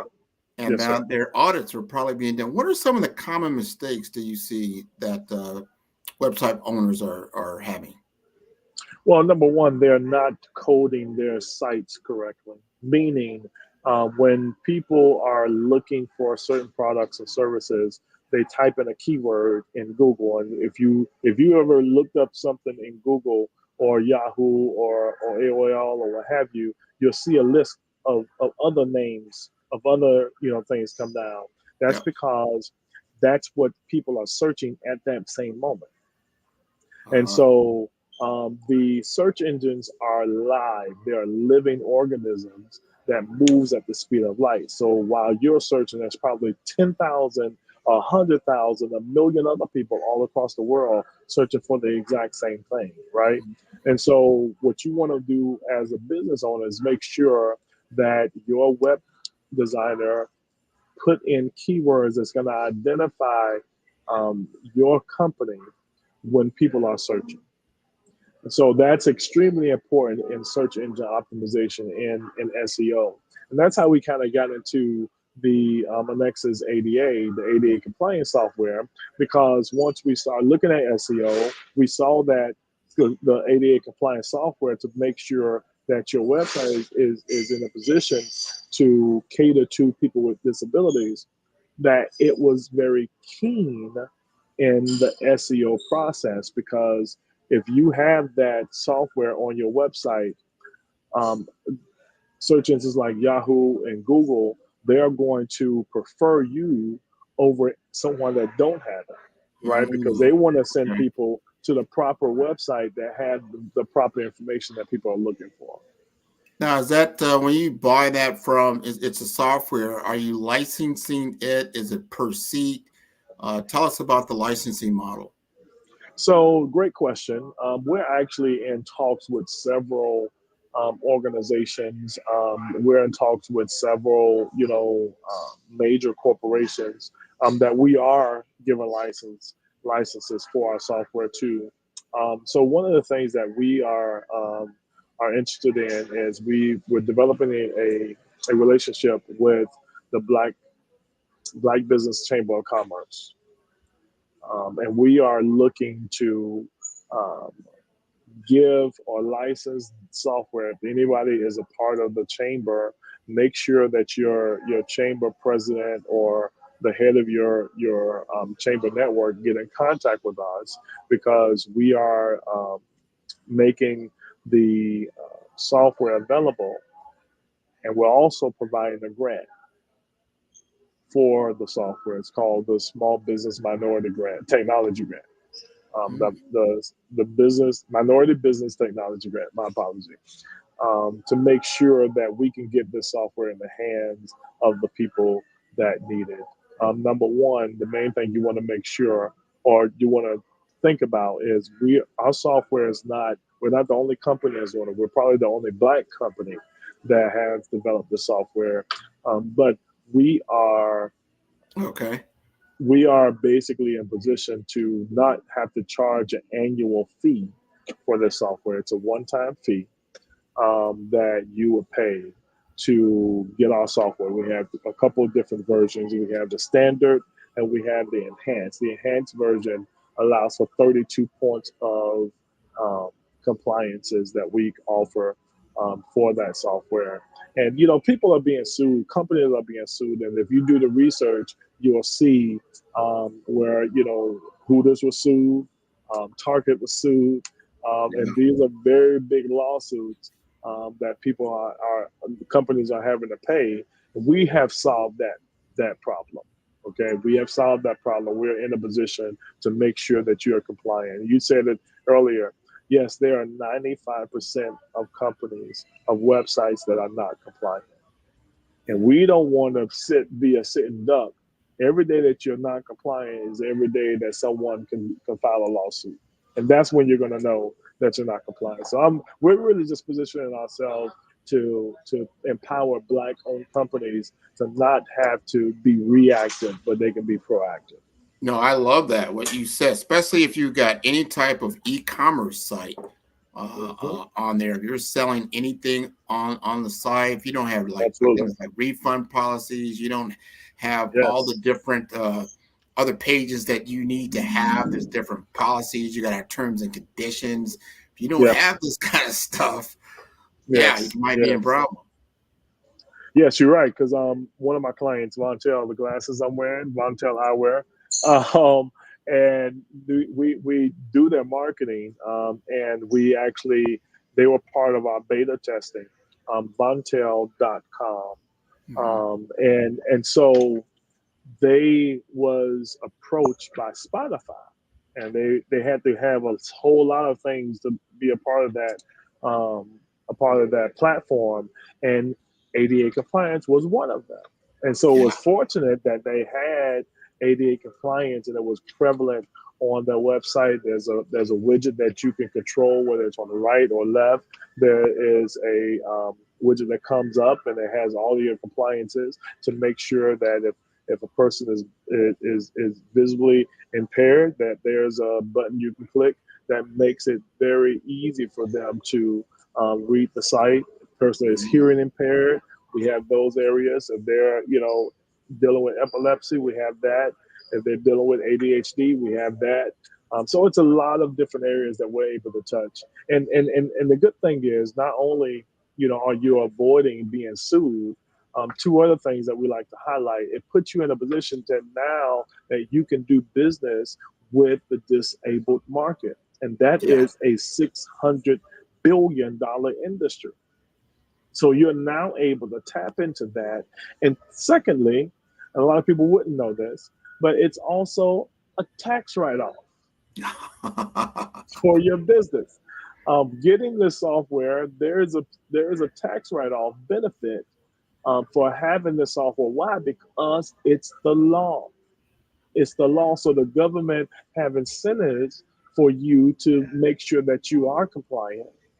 So that if someone is having issues, that they have a great experience on your website. We have the answer. We have developed this software, and the website is right there on the screen. We have developed this software for you to make sure that you don't have to be reactive, but you can be proactive and have impact.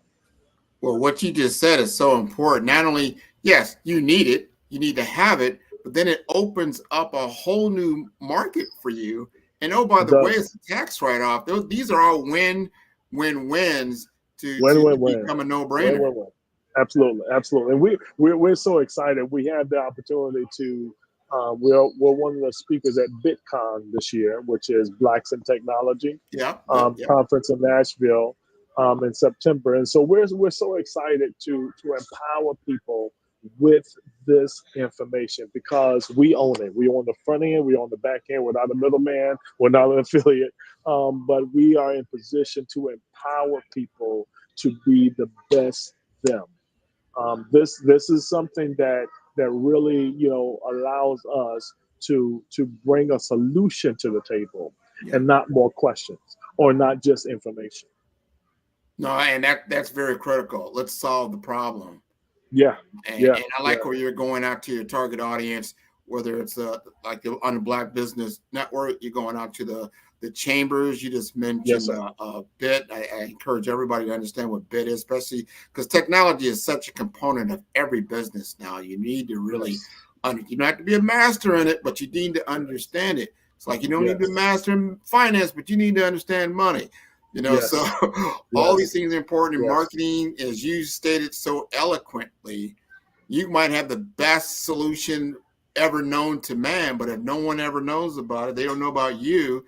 Absolutely. No one's ever going to be able to utilize it. So search and social are king. Yes, it is. It's definitely, and I appreciate these platforms like this, right, that allow us to get this information out to people, because I think that, you know, especially business owners, we're in this to win, right? We don't start a business to fail.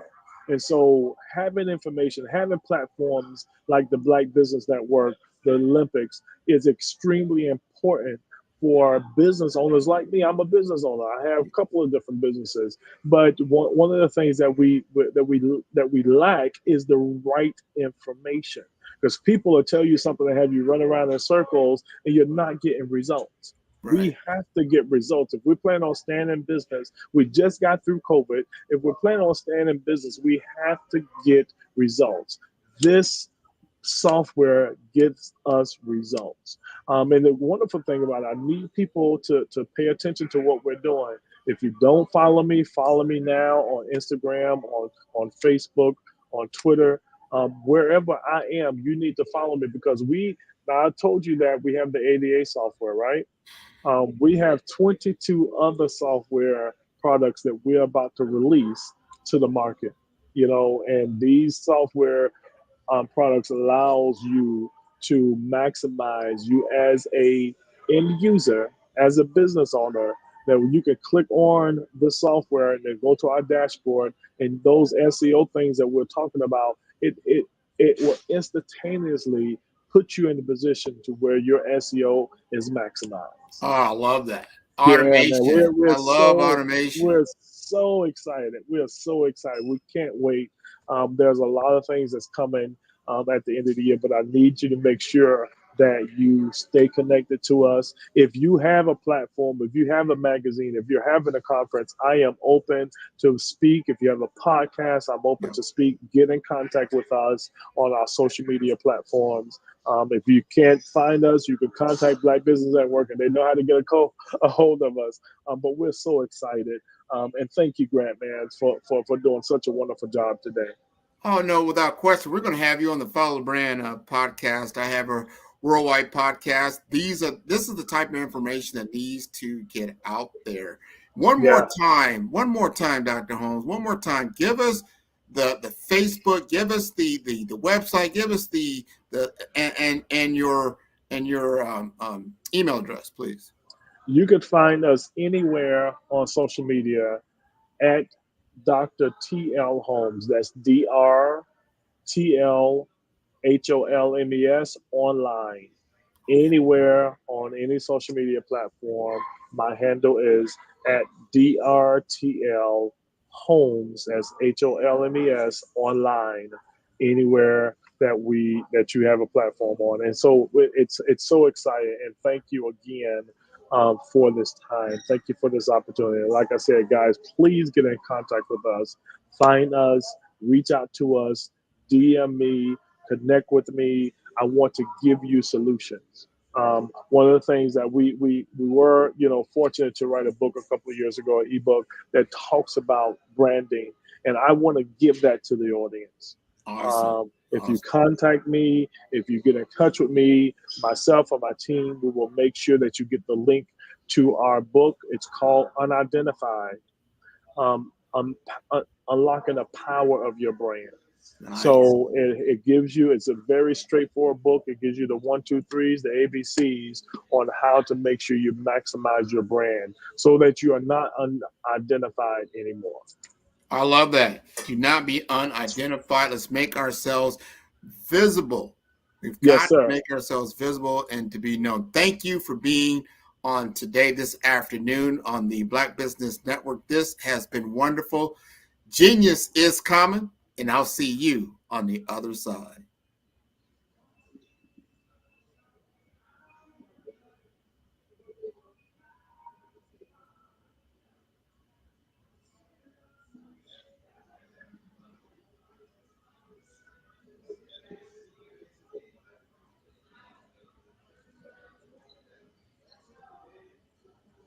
think Dr. Kelly has gotten us holding us up. I think he wants to hold us on for a little bit longer. Listen, he probably does want us to talk all day, probably.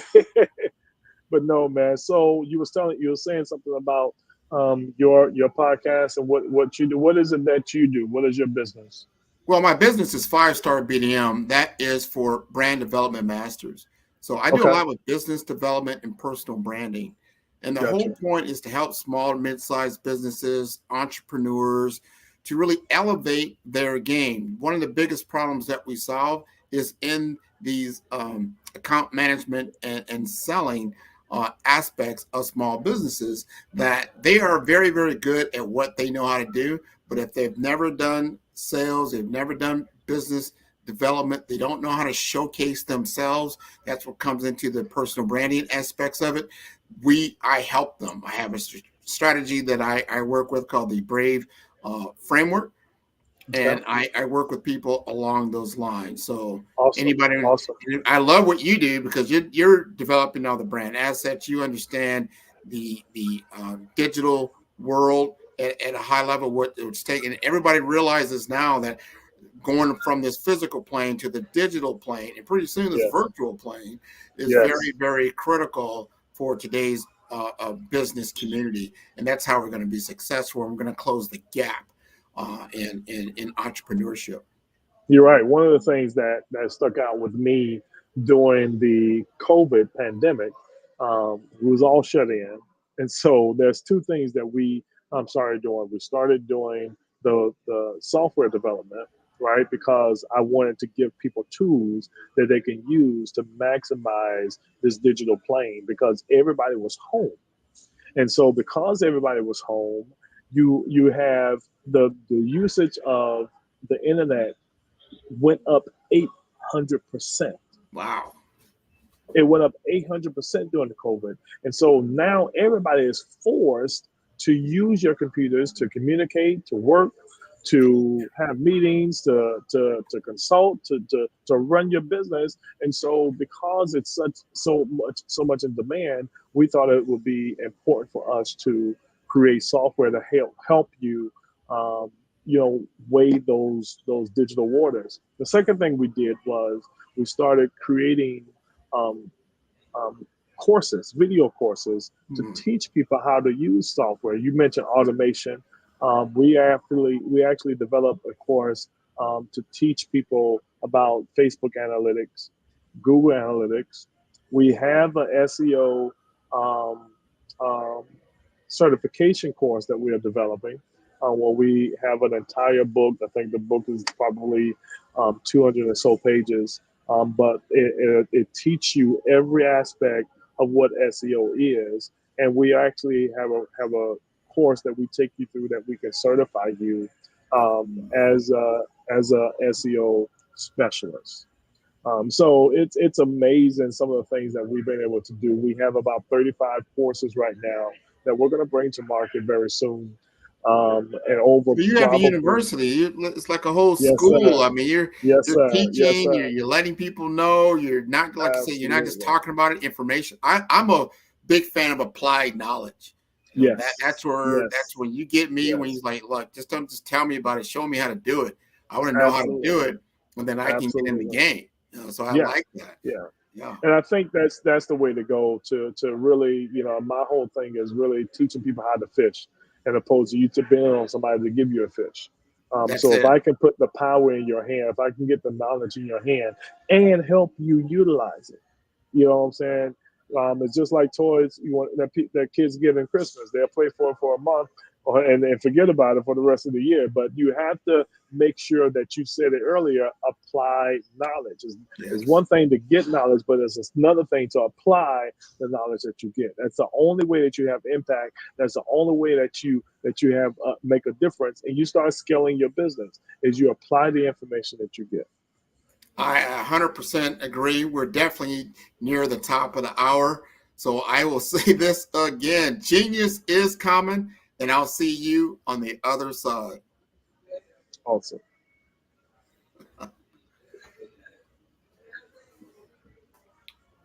See if we can get Dr. Kelly. Is probably going over to, and I encourage the entire audience. We have another 4 hours, that we're going to have on the Black Business Olympics today. So from all the way from 4 o'clock all the way to 8 o'clock tonight. And we also have Saturday and Sunday. So we started on Monday. We're going all the way throughout to this Sunday. And this expo happens every month. We are serious about building Black entrepreneurship throughout the world and creating this community, this collective that's very important You are in the right place at the right time. The Black Business Network opens again for its Black Business Olympics, a 24/7 broadcast on business, strategies, global branding, social media marketing, finance, advertisement, and much, much more. Featuring the top, most powerful entrepreneurs and speakers and thought leaders from all around the world as they gather together for this phenomenal event. Join the Black Business Network streaming live into the metaverse, STEM City, USA, Black Multiverse, Pod TV, Roku, Hulu, iHeartRadio, Apple TV, YouTube, TikTok, Instagram, Google Podcasts, Facebook, LinkedIn, IBM TV, Spotify, and